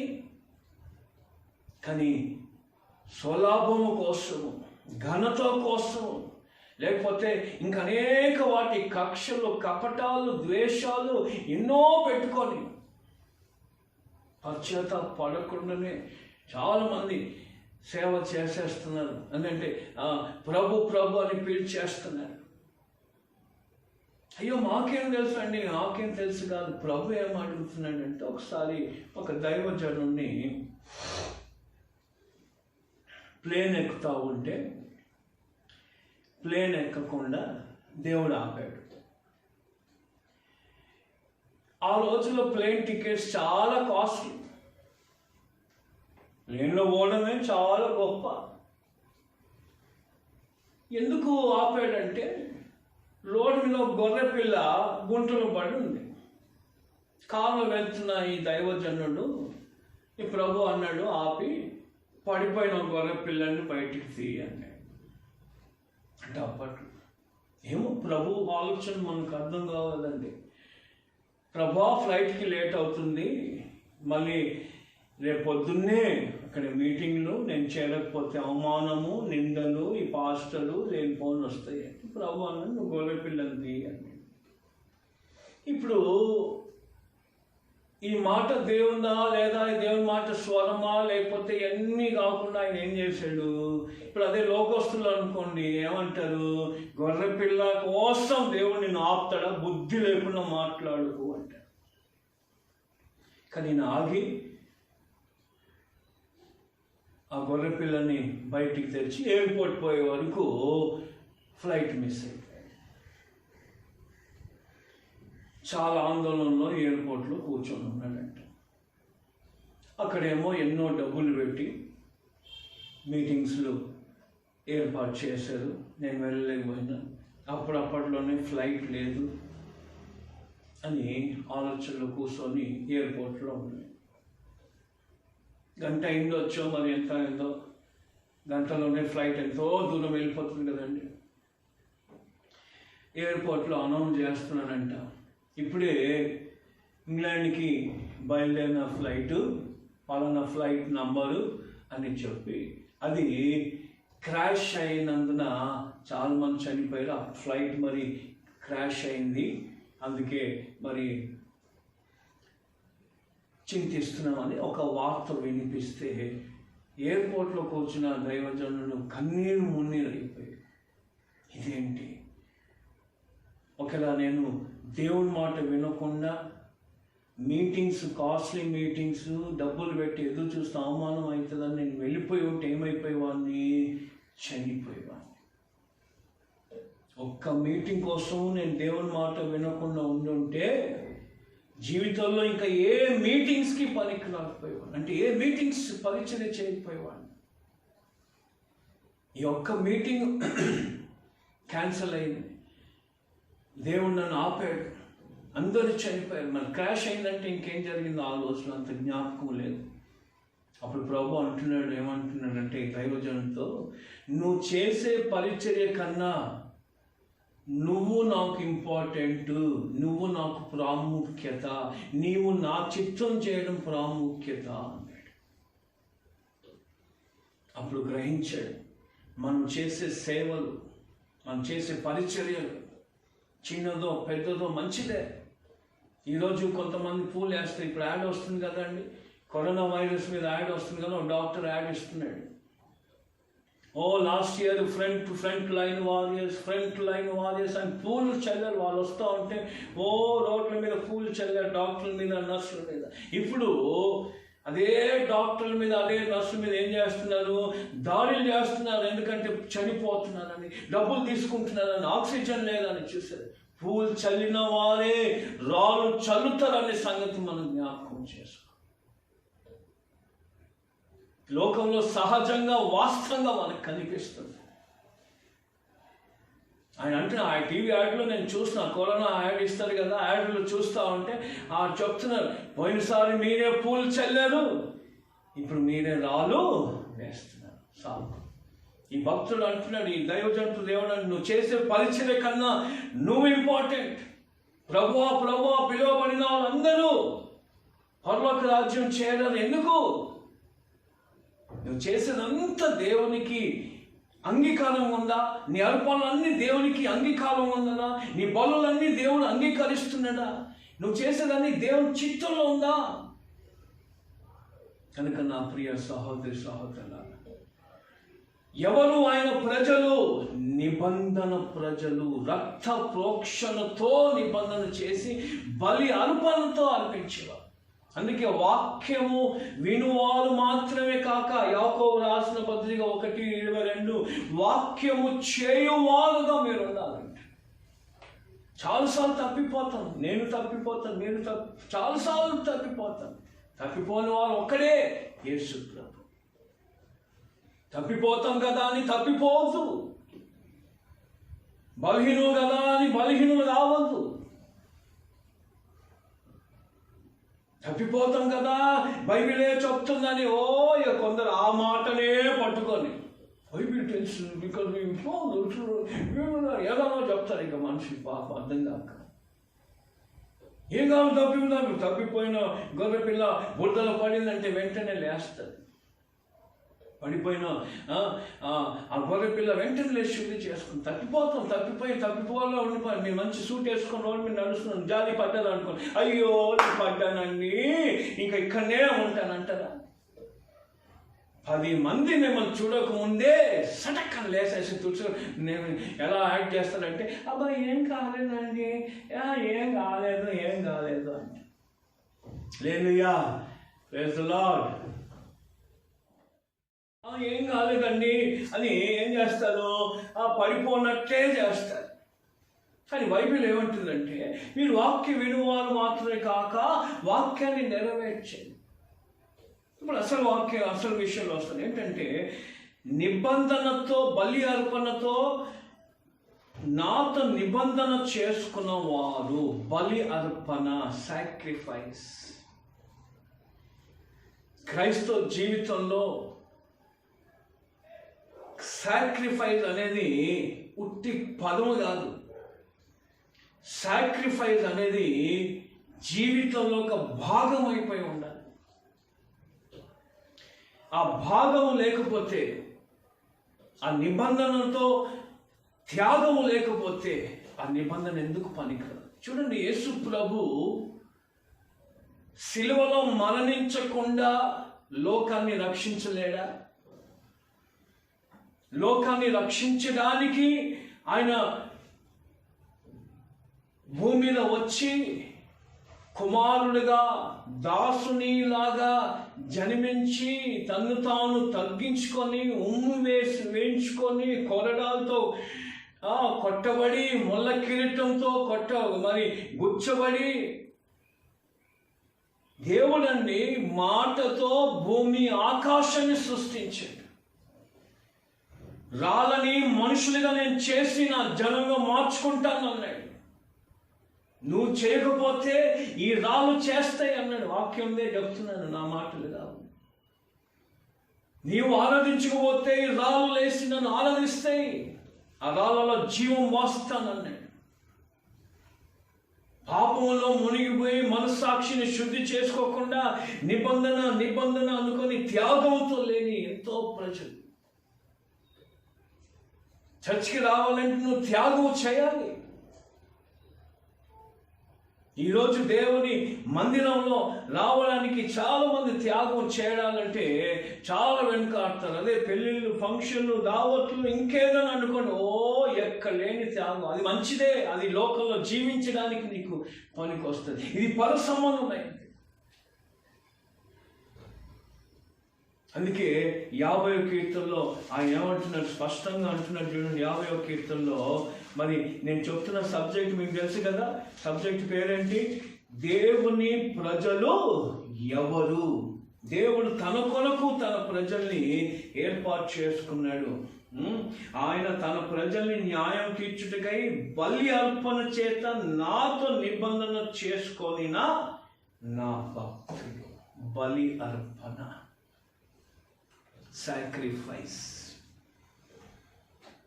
ఎన్నో త్యాగాలు చేస్తారు కదండి లోకంలో, ప్రపంచంలో, మన జీవితంలో.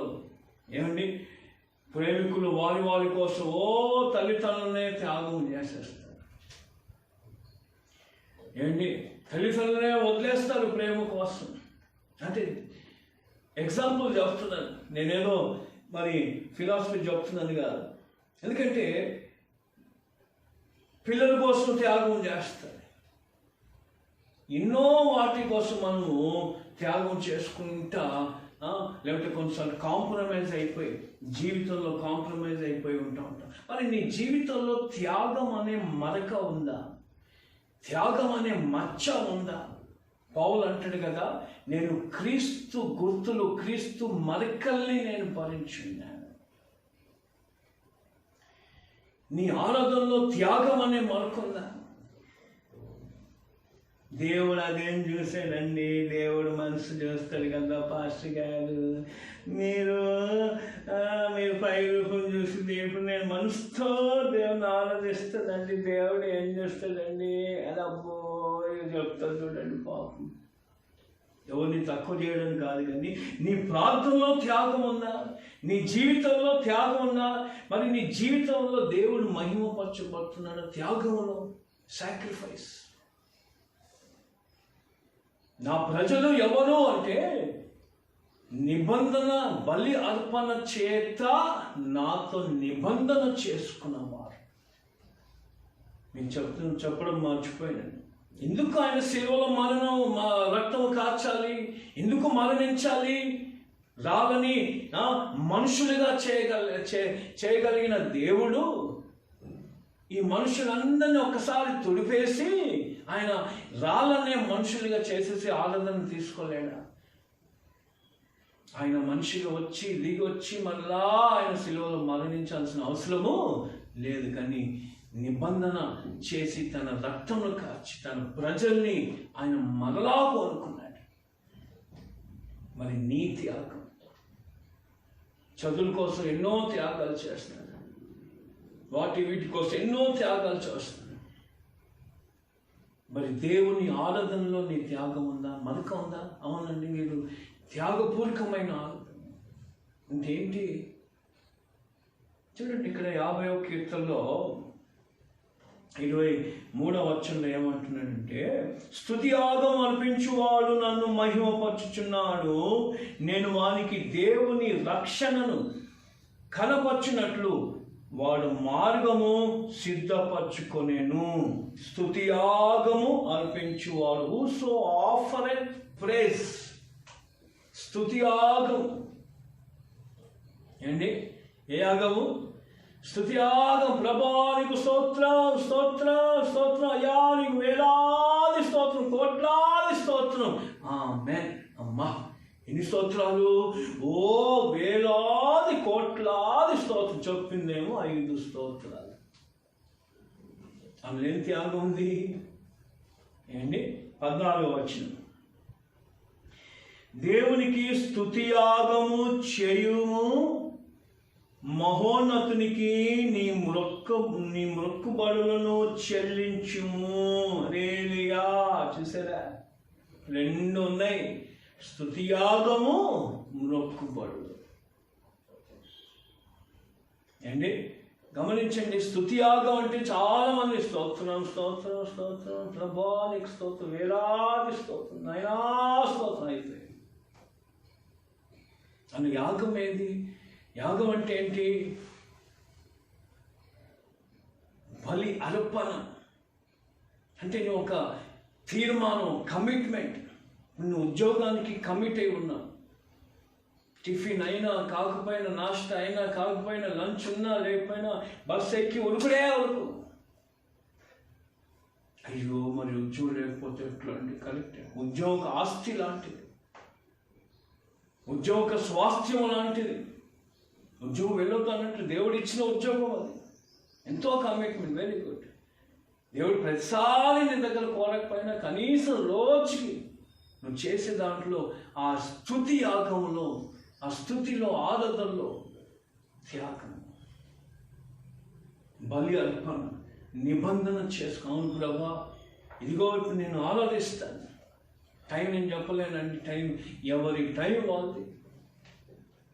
టైం ఫిక్స్ చేసామనుకోండి, ఆ టైంకే చుట్టాలు వచ్చి పడుతుంది, ఆ టైంకే ఫోన్ వస్తుంది, ఆ టైంకే లేనిపోని ఆలోచన, ఆ టైంకే గోడలు అవుతాయి అనుకోండి. అందుకే నీ ఆరాధనలో యాగం. అందుకే అంటున్నాడు 14వ వచనం, మళ్ళీ చదువు, యెహోవా దేవునికి స్తుతి యాగము చేయి. 27కి నీ మొక్కుబడులను చెల్లించు. 27వ కీర్తన 6వ వచనం, 27వ కీర్తన 6వ వచనం, ఇప్పుడు నన్ను చుట్టుకొని ఉన్న నా శత్రువుల కంటే ఎత్తుగా నా తల ఎత్తువాడును, ఆయన గుడారంలో నేను ఉత్సాహధ్వని చేర్చు బలులు అర్పించెదను. ఇప్పుడు గమనించండి, స్తుతి ఆరాధన ఎక్కువ సంతోషం ఉన్నా రాదు, ఎక్కువ దుఃఖం ఉన్నా రాదు. ఇప్పుడేం స్తుతి చేయాలి అంటే దుఃఖం ఉన్నవా. ఎక్కువ సంతోషంలో ఉన్నాం అనుకోండి, ఆ సంతోషంలో ఇదే మర్చిపోతాం. అబ్బా వాళ్ళ చుట్టాలకి ఫోన్ చేసి చెప్పాలి, ఫ్రెండ్స్కి ఫోన్ చేసి చెప్పాలి, అబ్బా నా సంతోషం, O Jesus thank you thank you thank you, O Jesus స్తోత్రం ఆమేన్, ఓ జీసస్ ఆమేన్ అయిపోయాయి. కానీ నేను ఏమంటున్నాడంటే ఆలోచన, ఇప్పుడు నన్ను చుట్టుకొని ఉన్న నా శత్రుల కంటే ఇప్పుడు ప్రజెంట్ కంటిన్యూస్, ఇప్పుడు ప్రస్తుతము నా చుట్టూ శత్రులు ఉన్నాయి, చుట్టూ సమస్యలు, చుట్టూ నిరీక్షణకు ఆధారం లేని పరిస్థితులు ఉన్నాయి. వాటి మధ్యలో ఇప్పుడు నేను ఆయన గుడారంలో నేను ఉత్సాహం అని చేయొచ్చు, బలులు అర్పించుతాను. ఇప్పుడు శత్రులు ఇప్పుడు ఉన్నారు. శత్రులు అంటే నీ రోగము, అప్పులు, బాధలు, ఎన్నో రకాలైన శత్రులు. మనుషులే కొంచెం శత్రులు, ఇంటి వారే శత్రులు, ఇంటి వాళ్ళే శత్రులు, లేకపోతే ఇంటి పరిస్థితే శత్రులు, చుట్టుపాత్రలో శత్రులు. ఇప్పుడు నేను ఏం చేస్తాను, అందుకే 23వ కీర్తన 5వ వచనంలో కూడా ఏమంటాడంటే దావీదు, నా శత్రువులు ఎదుట భోజనం బల్లను సిద్ధపరచున్నా. ఎప్పుడు శత్రువులు వెనకాల కాదు, శత్రువులు వెళ్ళిపోయిన తర్వాత కాదు, శత్రువులు చనిపోయిన తర్వాత కాదు, శత్రువులు ఎదుటనే. అంటే నీ సమస్యలు ఉన్నప్పుడే, నీ బాధలు ఉన్నప్పుడే నీవు ఆయన స్తుతి యాగం అర్పించాలి.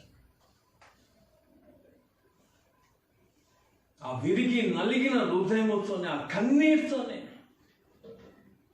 స్తోత్రం స్తోత్రం ఆరాధన నీకే.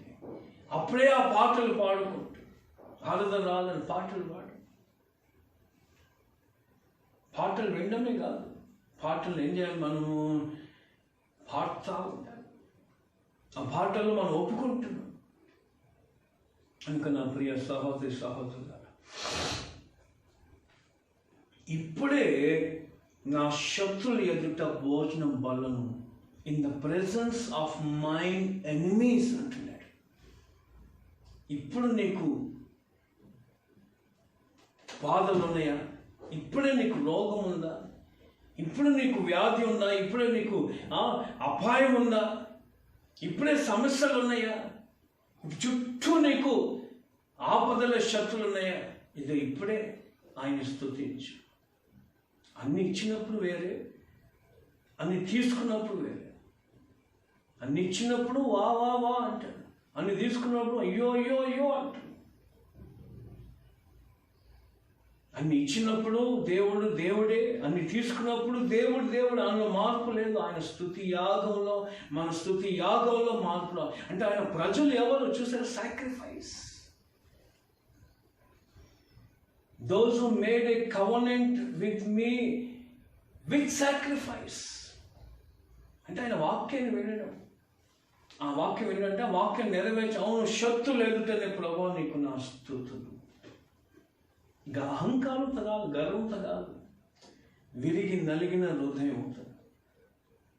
కొంతమంది అహంకారంతో చెప్తాను, గర్వంతో చెప్తాను, నాకు ఇన్ని బాధలున్నా పాస్టర్ గారికి నేను 1000 రూపాయలు కానుక ఇచ్చానండి, నాకు ఇన్ని అప్పులున్నా నేను 500 ఇచ్చానండి, 5000 ఇచ్చానండి, కష్టాల్లో ఇచ్చానండి, ఆ పాస్టర్ గారు నాకు ప్రార్థన చేయలేదండి, ఆయన కానీ స్తోత్రం. ఇదేంటి? విరిగి నలిగిన స్తుతి యాగం వేరేగానే ఉంటుంది. అది వేరే అనుభూతి నీకు కలిగచేస్తుంది. అందుకే శత్రులు ఎదుటనే స్తుతి యాగము, యెహోవా నీకు నా స్తుతి యాగము అర్పిస్తున్నాను. రెండోది ఏంటి? మొక్కుబడులు. 22వ కీర్తన చూడండి, 22వ కీర్తన 25వ వచనం.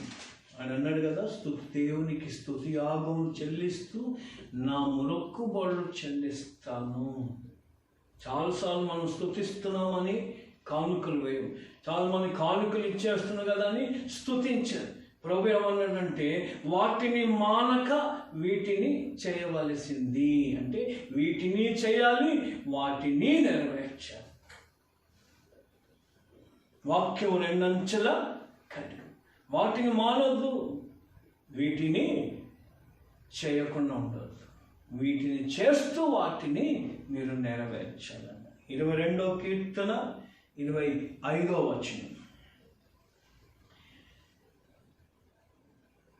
మహాసమాజములో నిన్ను గూర్చి నేను కీర్తన పాడెదను, ఆయన యందు భయభక్తులు గల వారి ఎదుట నా మొక్కుబడులు చెల్లించెదను. మహాసమాజం. కొందరికి ఉద్యమం ఎప్పుడు వస్తుందో తెలుసా అండి? పాటలు పాడే ఉద్యమం. ఆ మధ్య 2-3 పెళ్ళిళ్ళు జరిగినాయి, అంటే ఒక 2 years బ్యాక్ అనుకుంటా, 2 ఏళ్ల క్రితం.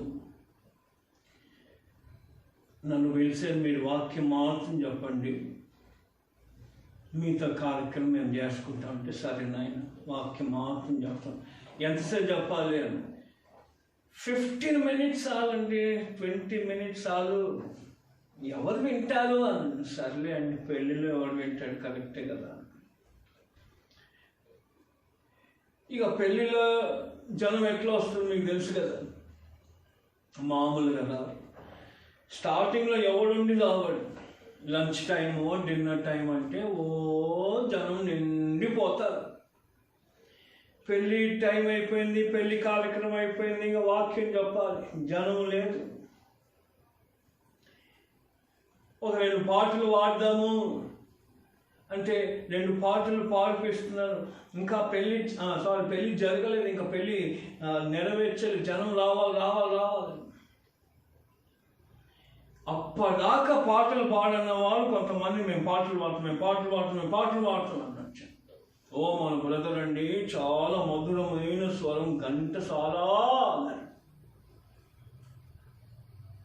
ఆయన పాటలు ఇచ్చారు, ఇంకోరు వచ్చేది పాటలు ఇచ్చారు, ఇంకోరు వచ్చేది పాటలు. ఓ పెళ్ళిళ్ళు ఇక పాటలు, ఈ ఉద్యమం వచ్చేసింది జనాలను చూసేసరికి. అప్పటిదాకా ఒకడు ముందు రావట్లేదు, ఇక పాటలు చాలు, పెళ్లి చేసేసుకున్నాను. నేను చూస్తున్నాను, ఎప్పుడు పిలుస్తాడో, వాక్యం ఎప్పుడు ఇస్తాడో, నేను ఎప్పుడు చెప్పాలి, నేనే చెప్పడం, గాలంతా తీసేసరి కానీ పాటలు పాడి పెళ్లి చేసి టైం అయిపోయింది. ఇప్పుడు అందరికీ అదే స్టార్ట్, ఏది ఆకలి. ఈ వాక్యం వచ్చేసరికి పాస్టర్ గారు సిద్ధపడి వచ్చాడు వాక్యం చెప్పడానికి, కానీ మనకు సమయం లేదు, ఆశీర్వాదంతో ముగించేద్దాం, కథమైపోయింది. అన్నిటికీ ప్రాముఖ్యత ఇచ్చారు. అంటే ఇక్కడ ఎందుకు చెప్తున్నా అంటే, మహాసమాజంలో నిన్ను గూర్చి నేను కీర్తన పాడేదను, ఆయన ముందు భయభక్తులు గల వారి ఎదుట, ఆయన యందు భయభక్తులు గల వారి ఎదుట. ఎప్పుడో ఉద్యమం అని కాదు, ఎప్పుడో పాటలు పాడడం కాదు. దేవుడు నీకు అవకాశం ఇచ్చిన పిల్ల ఆరాధించి పాటలు పాడేసి, దేవుని ఆరాధించి మొక్కుబడులు చెల్లించడం, ఉన్నా లేకపోయింది. ఎందుకంటే దేవుడు నేను అంగీకరించాడు. అందుకే మాకు అలవాటు అయిపోయింది. ఈ మధ్య యూట్యూబ్లో వాక్యం చెప్తున్నాం కదా అండి, హల్లెలూయా ప్రైజ్ ది లార్డ్ అనడానికి ఎవరు ఉండి సావరు, మనకి ఎవరు లేదు.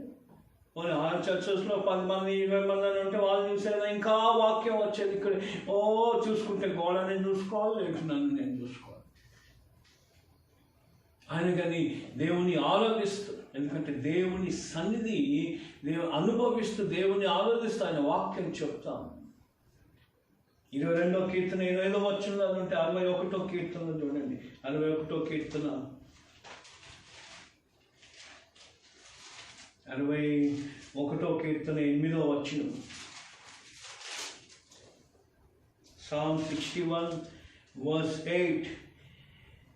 దినదినము నా మొక్కుబడులను నేను చెల్లించదన్నట్లు నీ నామము నిత్యము కీర్తించెదను. దినం దినం మొక్కుబడులు అంటే ఏంటి? నువ్వు ఒప్పుకున్న దానిని, కానుకే కావచ్చు, ప్రార్థనే కావచ్చు, స్తుతియాగమే కావచ్చు, ఇంకేదైనా కావచ్చు. మొక్కుబడులు దేవుని మందిరంలో చెల్లించేది వేరే, బయట చెల్లించేది వేరే, దైవజనులకి ఇచ్చేది వేరే. కనుక నా ప్రియ సహోదరి సహోదరులారా, దేవుని ప్రజలు ఎవరంటే నిబంధన బలి అర్పణతో నిబంధన చేసుకొని ఆయన వాక్యంని నెరవేర్చేవారు. మనతో సాధ్యం కాదు, మన శక్తి సమూహంతో సాధ్యం కాదు. దేవుని ఆత్మ చేతని ఆయన మనకు కృపా వెంబడి కృపిస్తే. కానీ మనము చేసేదేంటి? ఆయనతో నిబంధన, బలి అర్పణతో, స్తుతి యాగం, ఆరాధన. మరి నీ బలి అర్పణలో, ప్రార్థనలో, మన జీవితంలో త్యాగం అనే మరక మచ్చ ఉండాలంట. ఒక టీపీఎం పాస్టర్కి కళ వచ్చిందంట. ఓ టీపీఎం పాస్టర్కి కళ వస్తే ఆ కళలో ఆయన ఏం చూస్తున్నాడంటే పరలోకం, ఆ గేట్, ఆ పరలోక గవని చూస్తున్నాడు. అక్కడ దేవుని దూత గేట్ దగ్గర నిలబడి కొందరిని ఇన్వైట్ చేస్తూ వెల్కమ్ చేస్తా ఉన్నాను అని ఒక పాస్టర్ వచ్చాడు. చాలా కాలం నుండి సేవ చేస్తున్న పాస్టర్ గారు వచ్చారు. ఆ పాస్టర్ గారు వస్తే ఆ దేవదూత అడిగిందంటే, దేవుని కోసం ఏం చేసేవారు?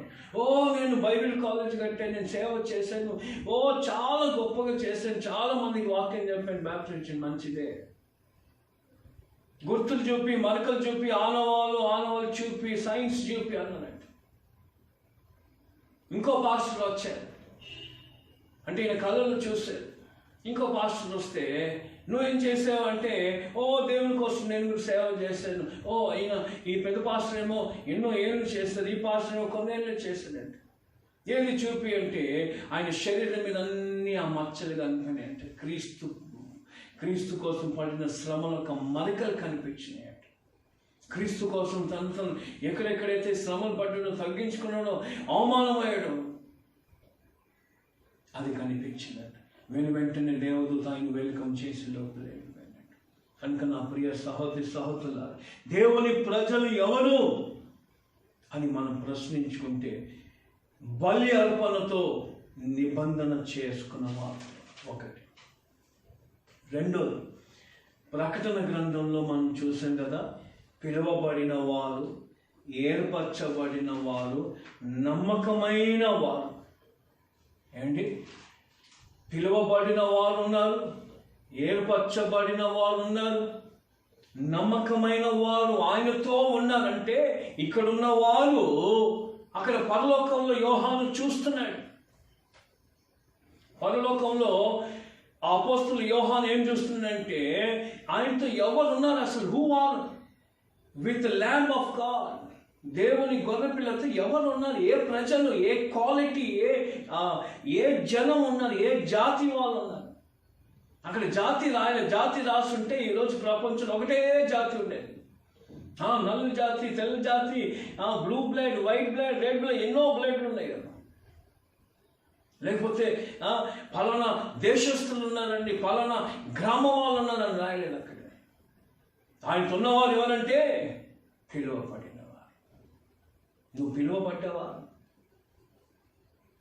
ఈ ప్రశ్న మీకు వేసాను అనుకోండి, మీ అయోమయం అయిపోతాడు. పిలువబడ్డానా?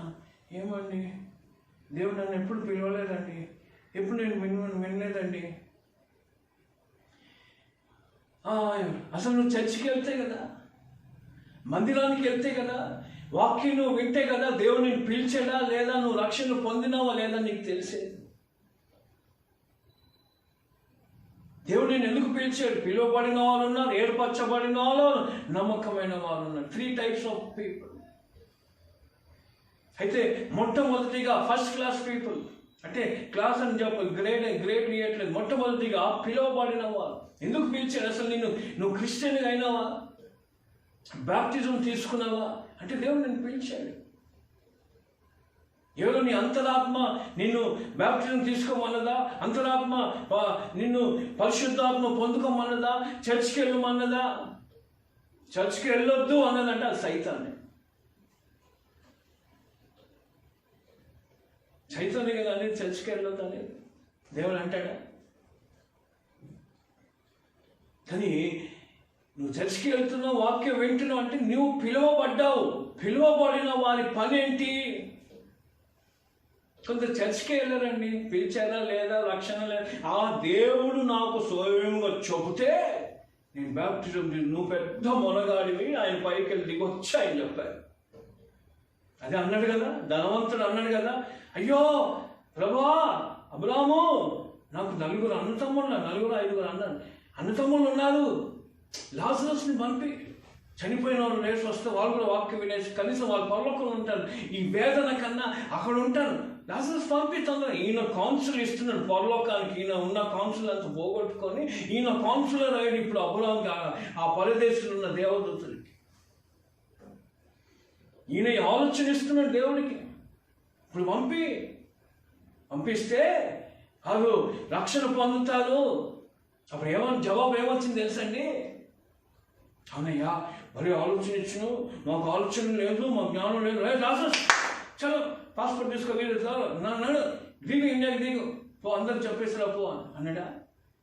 వాళ్ళకి చెప్పడానికి మోషే ఉన్నాడు, వాళ్ళకి చెప్పడానికి పాస్టర్లు ఉన్నారు, దైవజనులు ఉన్నారు.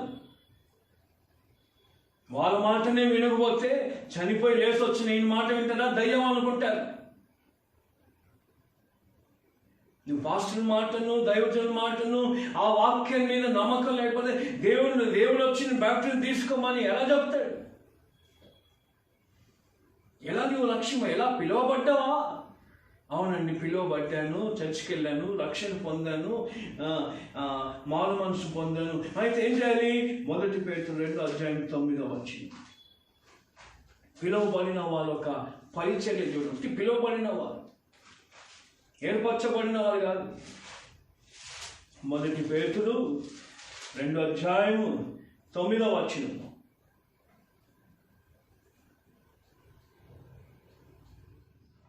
1 పేతురు 2:9 ఏమంటుందంటే,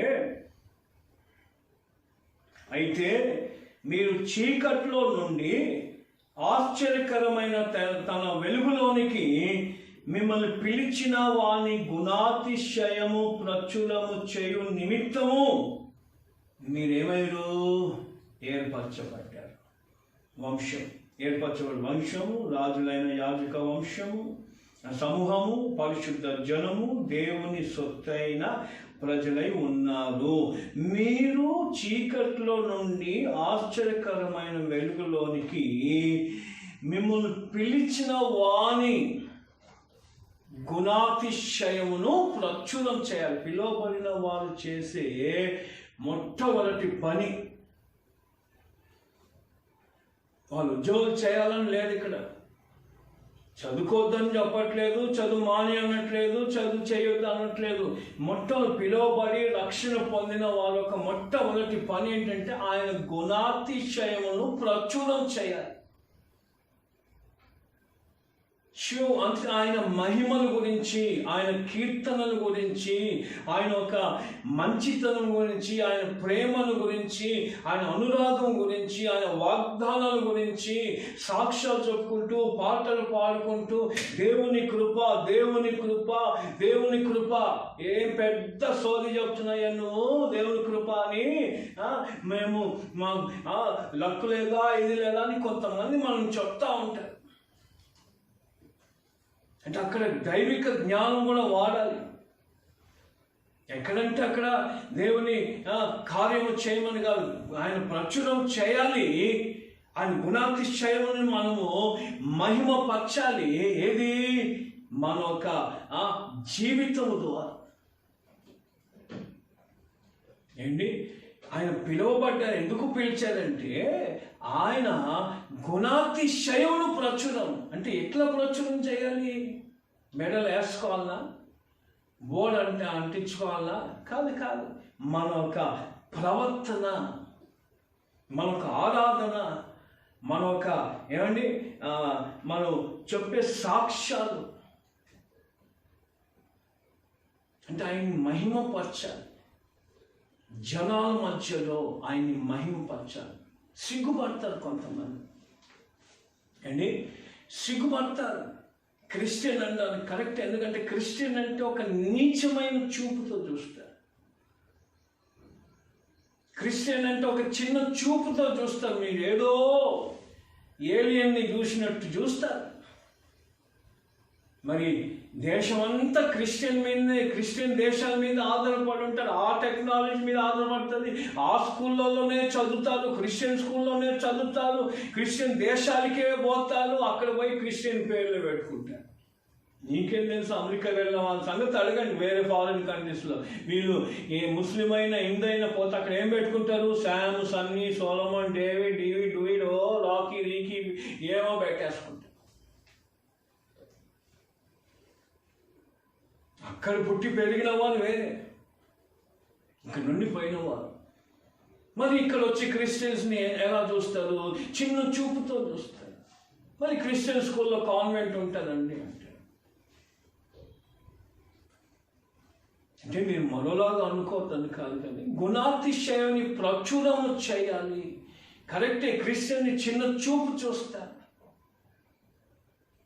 మీ క్రిస్టియన్ పేదోళ్ళండి, మీకు ఆ డబ్బులు ఉండవు, లో క్లాస్ అంటారు. ఆయన కానీ మన దేవుణ్ణి అక్కడ మహిమపరచడమే త్యాగం. అందుకే పిలువబడిన వారు చేసే పని ఏంటి తెలుసండి? ఎవరున్నారు యేసు ప్రభుతో? పరలోకంలో పిలువబడిన వారు. మీరు చీకట్ల నుండి ఆశ్చర్యకరమైన వెలుగుకు వచ్చారు. ఇప్పుడు వాళ్ళు మోగుతూ ఉంటారు, కరెక్ట్, మన ఒళ్ళు మండిపోతారు. ఎక్కడి నుండి వెళ్ళిపోవడం బెస్ట్, వేరైపోవడం బెస్ట్. అందుకే వేరే ఉండండి అన్నాడు కదా. వాళ్ళతో ఆర్గ్యుమెంట్ చేసేది కన్నా, వాళ్ళతో ఇది చేసేది కన్నా మన జీవితం వాళ్ళని కనపరచు, దేవుడిచ్చిన సంతోషాన్ని కనపరచు.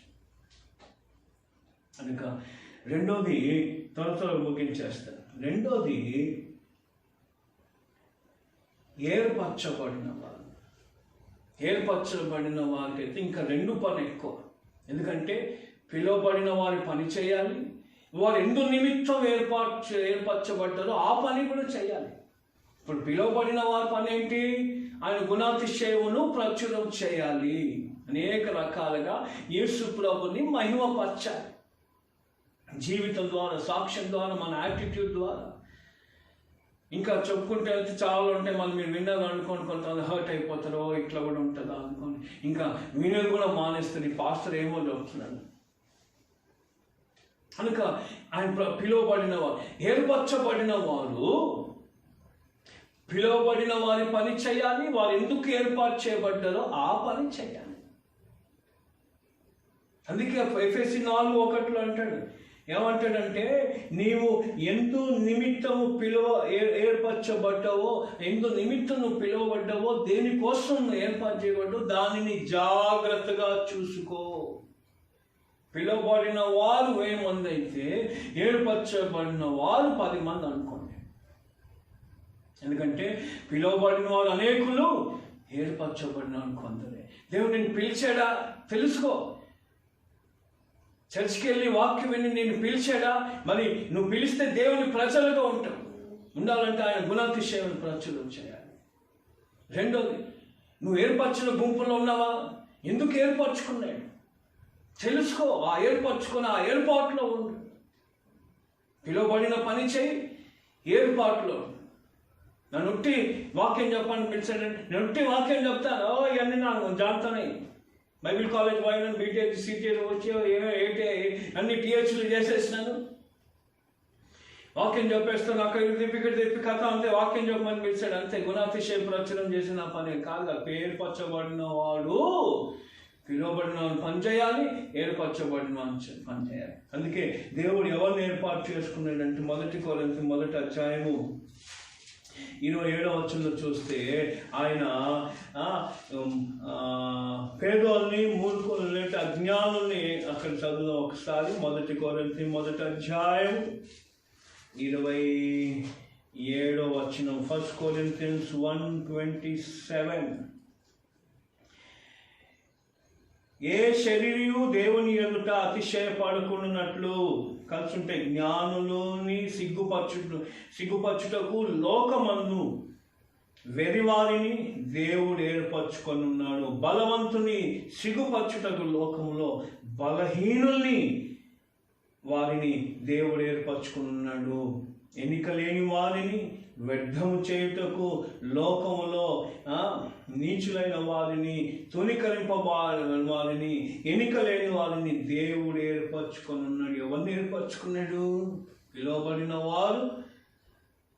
తర్వాత అందులో నుండి ఏర్పరచుకున్నాడు. అందరినీ పిలుస్తాడు దేవుడు. ఎవరిని పిలవడానికి కాదు, అందరికి పిలుస్తాడు. అందరికి రక్షణ అవకాశం ఇస్తాడు. అందరికీ ఇస్తాడు. కొందరు ఒకసారి ఇస్తాడు, కొందరు 2 సార్లు ఇవ్వచ్చు. కానీ వాళ్ళు ఏర్పరచుకున్నవారు ఎవరిని? లోకంలో జ్ఞానులు ఉన్నారు, లోకంలో ఘనులు ఉన్నారు, ధనవంతులు ఉన్నారు. వారిని సిగ్గుపరచుటకై ఎన్నిక లేని వారిని, బుద్ధిహీనుల్ని, పనికిరాని వారిని, నీచులని దేవుడు ఏర్పాటు చేసుకున్నాడు. దేవుడు కూడా ఘనుల్ని ఏర్పాటు చేసుకున్నాడు అనుకోండి. మిగతా వాళ్ళ సంగతి ఏమిటి? యాకోబు రాసిన పత్రిక 2వ అధ్యాయం 5వ వచనంలో మనం చూస్తే, నా ప్రియ సహోదరులారా ఆలకించండి, ఈ లోక విషయంలో దరిద్రులైన వారిని వారి విషయమందు భాగ్యవంతులకు ప్రేమించు వారి తను వాగ్దానం చేసిన రాజ్యము వాసులుంటకు దేవుడు వారిని ఏర్పరచుకోనలేదా?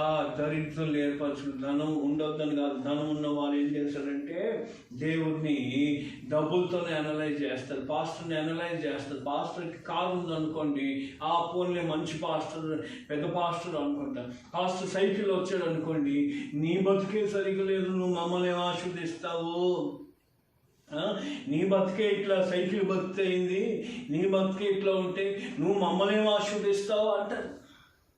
అంటే ధనవంతులు ఎలా అనలైజ్ చేస్తారంటే డబ్బులతో అనలైజ్ చేస్తారు. గొప్ప జాతి వాళ్ళు ఎలా అనలైజ్ చేస్తారంటే గొప్ప జాతులు బట్టి అనలైజ్ చేస్తారు. ఈ కులం భేదాలు ఉన్నాయి కదా, వాళ్ళు ఎలా అనలైజ్ చేస్తారంటే మంచి కులమా, మంచి గోత్రమా, అలా అనలైజ్ చేస్తారు. వాళ్ళందరినీ సిగ్గుపరచడానికి ఏ కులము, ఏ ధనము, ఏది లేని వారిని దేవుడు ఏర్పరచుకొని వాళ్ళని ఎప్పుడు సిగ్గుపడతారు బాయిలు? అదిగో నువ్వు యేసుతో ఉన్నప్పుడు అప్పుడు వాళ్ళు చూస్తూ వాళ్ళ నరకంలో, అగ్నిగుండంలో తీర్పు పొందుకొని వాళ్ళు చావడానికి, శాశ్వతంగా చావడానికి పోయినప్పుడు అప్పుడు వాళ్ళు సిగ్గుపడతారు. ఇప్పుడు కూడా సిగ్గుపడే పరిస్థితి తెస్తాడు దేవుడు. వాళ్ళకి లేని సంతోషం, వాళ్ళకి లేని ఆరోగ్యము, వాళ్ళకి లేని ఎన్నో విషయాలు దేవుడు నీకు ఇస్తూ ఉంటాడు ఉచితంగా. డబ్బు ఉంటే వాళ్ళకి భయం భయం భయం రాత్రులు నిందా. అంటే ఏదో ఫిలాసఫీ చెప్తున్నాను కాదు, ఆ రోజు వాళ్ళు సిగ్గుపడతారు. అయ్యో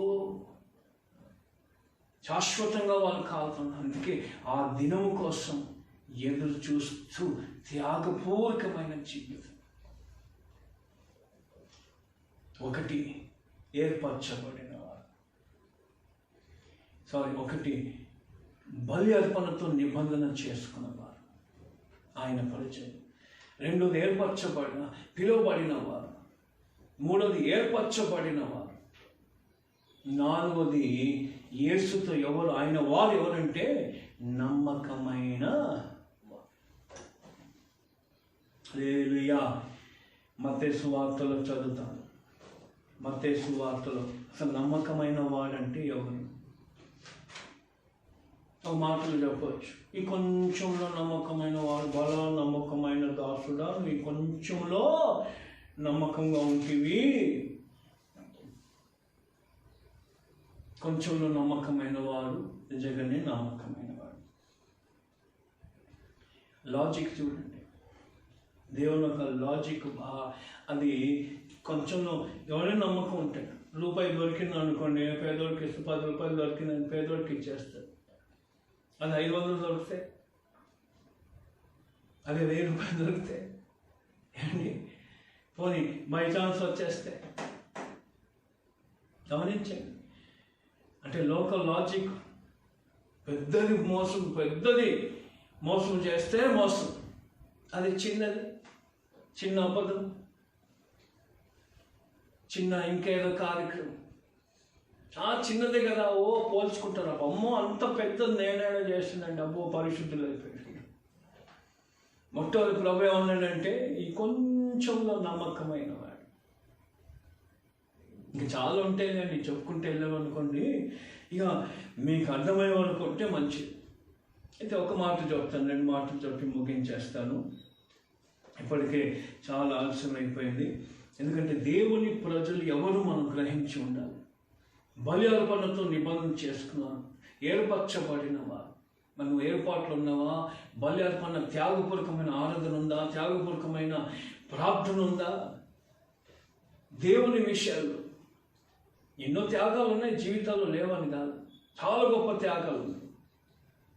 అది దేవునికి మహిమ వస్తుందా? మూడోది, ఏర్పరచబడి ఉన్నావా? ఏ ఏర్పాటు కోసం దేవుని నేను ఏర్పరచుకున్నాను? ఎవరిని సిగ్గుపరచడానికి దేవుని నేను ఏర్పాటు చేసుకున్నాను? ఎవరిని తక్కువ చేయడానికి దేవుని నేను ఏర్పాటు చేసుకున్నాను? ఎవరి వల్ల దేవుడు అతిశయపడాలని నేను ఏర్పాటు చేసుకున్నాను? దేన్ని బట్టి అతిశయపడాలి? 4వది, నమ్మకమైన వాడు. మత్తయి సువార్త 24:45-46.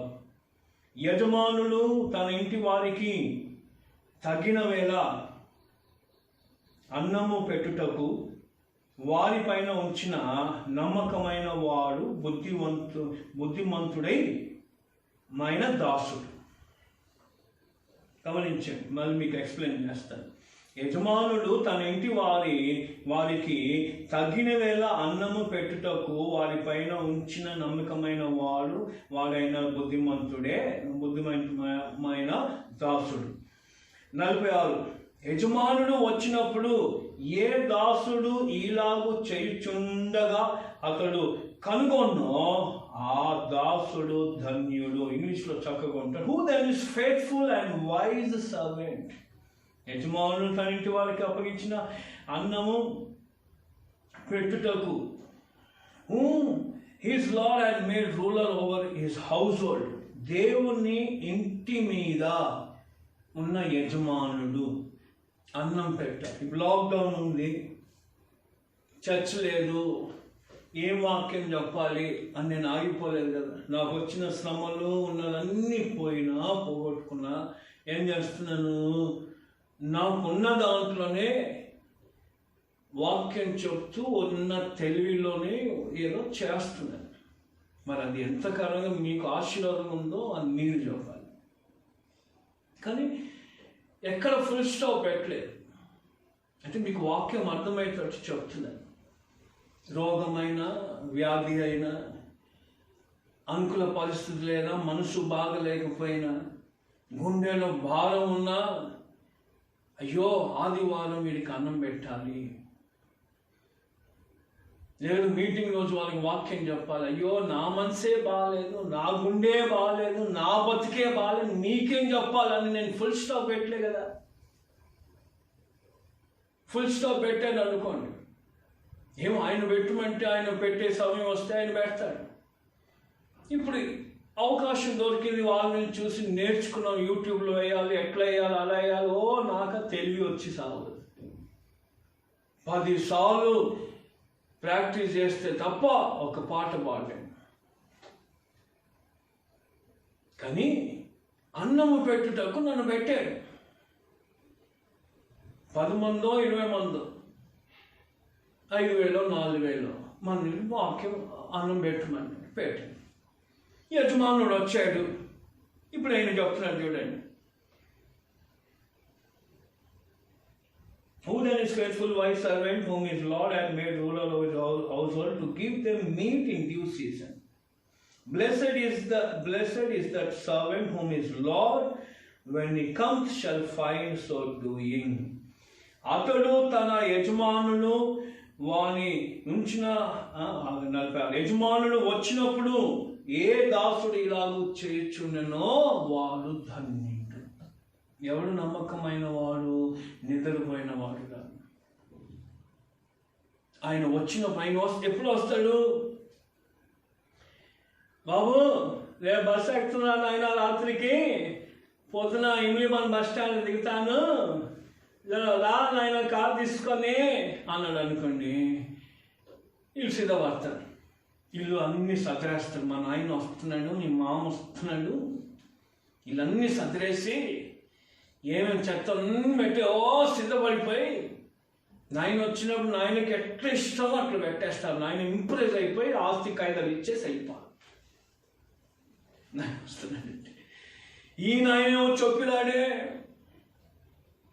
ఈ నాయన చొప్పిస్తే మనం సిద్ధపాటు చూడాలి, ఒక్కరొక సిద్ధపాటు చూడాలి, లెవలే మారిపోతుంది. అందుకే ఆయన చెప్పినాడు, ఆయన వచ్చినప్పుడు నువ్వు ఎలా కనబడాలి? నీకు ఇచ్చిన పని చేస్తూ ఉండాలి. నీకు ఇచ్చిన పని చేస్తూ కనబడాలి. అంటే 24/7 ఆ పని అనట్లేదు, రిటైర్మెంట్ పని ఆ పని అనట్లేదు. ఏ పని? ఎందుకు పిలిచాడు, ఎందుకు ఏర్పరచుకున్నాడు, ఎందుకు నమ్మకమైన వాడుగైనా అంటే పిలిచిన పనిని గుణాతిశయం ప్రచురం చేస్తూ, బలర్పతున్న నిబంధన చేసుకుంటూ, స్తుతియాగం చేసుకుంటూ, ఎందుకు ఏర్పరచుకున్నాడు? వాక్యము చెప్తూ, మరి ఆ వాక్యం చెప్తాలంటే గుండె ధైర్యము, గుండె నొప్పి, మనసు నొప్పి, ఒళ్ళు నొప్పి, ఆరోగ్యం లేదు, ఇది లేదు, అది లేదు, మతి స్థితంగా లేదు అని ఫుల్ స్టాప్ పెట్టేసి రోగం మీద పడ్డావు అనుకోండి, అది వేరే విషయం. ఇవన్నీ ఉన్నా ఏం చేస్తూ ఉండాలి? ఆయన వచ్చినప్పుడు నీ పనిలో నువ్వు ఉన్నట్టుగా కనబడాలి. అది బల నమ్మకమైన దాసుడు. ప్రకటనలో అంటాడు, మరణం వరకు నమ్మకం. ఎప్పటి వరకు? నీ మరణం వచ్చే వరకు.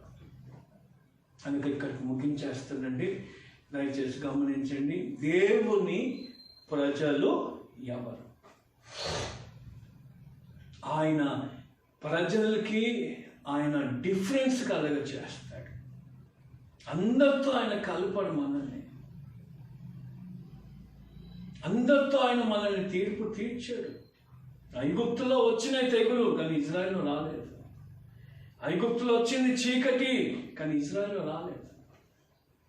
కనుక దేవుడు అట్టి కృప నాకు మనకు కలగచ్చేయనుగాక. అదేవిధంగా ఆ కృప మనం కలిగి బలి అర్పణతో మనం ఆయనతో చేసుకున్న నిబంధనను కాపాడుకున్నాం. ప్రభా పిలుచు ప్రతివాడు కాదు, తండ్రి చిత్తాన్ని చేయువాడు. ప్రభు మనకు సహాయం చేయనుగాక. ఆయన చిత్తం చేసి ఆయన వచ్చినప్పుడు ఎందుకు పిలిచాడు, ఎందుకు ఏర్పాటు చేసుకున్నాడు, ఎందుకు ఏ విషయంలో నమ్మకుండాలో ఆ విషయంలో మన ఆయనకు అనుకూలంగా కనబడే కృప నాకు మనకు కలగచేయనుగాక. ఆమేన్. తెల్లవస్తే దేవుడు ఇచ్చిన ఈ పరలోక వర్తమానం బట్టి స్తోత్రం చెల్లిద్దాం. హల్లెలూయా, హల్లెలూయా, హల్లెలూయా, హల్లెలూయా. యూట్యూబ్ ద్వారా అనేకులు వాక్యం విని బలపరచబడి ఆయన ప్రజలుగా ఆయన రాకడ పర్యంతం స్థిరంగా ఉన్నట్టుగా స్తోత్రం, స్తోత్రం, స్తోత్రం, స్తోత్రం, స్తోత్రం, స్తోత్రం, స్తోత్రం. వాక్యాన్ని నాటి మరి ఫలభరితంగా చేయనట్టుగా స్తోత్రం, స్తోత్రం, స్తోత్రం, స్తోత్రం. దేవునికి సమస్త మహిమ కలుగునట్లుగా స్తోత్రం, స్తోత్రం, స్తోత్రం, స్తోత్రం. ఆయనకి సమస్త మహిమ కలుగునట్లుగా యూట్యూబ్ ద్వారా చక్కగా అన్ని కార్యక్రమాలని దేవునికి మహిమాలంగా దేవుడు స్థిరపరచినట్లుగా స్తోత్రం, స్తోత్రం. సబ్స్క్రైబ్ చేసుకున్న వాళ్ళందరినీ ఆశీర్వదించినట్లుగా, వీక్షిస్తున్న వాళ్ళందరినీ ఆశీర్వదించినట్లుగా స్తోత్రం, స్తోత్రం, స్తోత్రం, స్తోత్రం, స్తోత్రం, స్తోత్రం. ప్రేమ కనికలు గల మా తండ్రి, మహోన్నతుడా, మహాగణుడా, పరిశుద్ధుడా, నిత్య నివాసి, నీకే స్తోత్రం. నాయన మేము నీ ప్రజలుగా ఉన్నామో లేవో ప్రభా, మేము పరీక్షించుకునే కృపను దయచేయం. అందు నిమిత్తం మాకు ఇచ్చిన ఈ వాక్యాన్ని చేసుకున్న నిబంధనలను మర్చిపోయినా మేము, బలి అర్పణతో నిబంధన లేదేమో, త్యాగపూర్వకమైన జీవితం లేదేమో, సహాయం చేయండి అయ్యా. త్యాగపూర్వకమైన బలి అర్పణతో నిబంధన చేసుకోండి, వాటిని మానక వీటిని చేయవలసింది నీ వందరీతిగా ప్రభా. నీ కృప మాకు దయచేయండి. బలహీనులు అని మేము బలహీనంగా ఉండకుండా, పనికిరాని వాళ్ళని పనికిరానికుండా ఉండకుండా ప్రభు నీ కృప దయచేసి నువ్వు ఎందు నిమిత్తం ఏర్పరచుకున్నావు, ఎందు నిమిత్తం పిలిచావు, ఎందు నిమిత్తం మేము నమ్మకం ఉన్నాను, అది సరిగ్గా మేము ఉండే కృప దయచేయి. నీ సంఘాన్ని ఆశీర్వదించు, వీక్షిస్తున్న వాళ్ళని ఆశీర్వదించు, దూరాన్ని సమీపంలో ఒకరొకరిని బలపరచు, ఆశీర్వదించు. నాకు మాకు సంఘానికి ఒక గొప్ప విడుదల కలగ చేసి నీ ప్రజలుగా మమ్మల్ని నియమించి నడిపించమని మహిమ ఘనత ప్రభావం నీకే చెల్లిస్తూ యేసు నామములో నీ సంఘాన్ని ఆశీర్వదిస్తూ ఆదరణను వారిని ఆదరించు, అనారోగ్యం వారిని స్వస్థపరచు, బాధల్లో కష్టాలు ఉన్న వారికి నీ ఓదార్పు దయచేయమని మహిమ ఘనత చెల్లిస్తూ యేసు నామములో అడుగుతున్నాం తండ్రి, ఆమేన్. మన ప్రభువైన యేసుక్రీస్తు కృప, తండ్రి అయిన దేవుని ప్రేమ, పరిశుద్ధాత్మ కలిగిన సహవాసం మనతోనూ ఇప్పుడును ఆయన రాకడ పర్యంతకు తోడే ఉండును గాక. హల్లెలూయా, ప్రైజ్ ది లార్డ్. దేవుడు మిమ్మల్ని బహుగా దీవించి ఆశీర్వదించి కాపాడును గాక. ఆమేన్.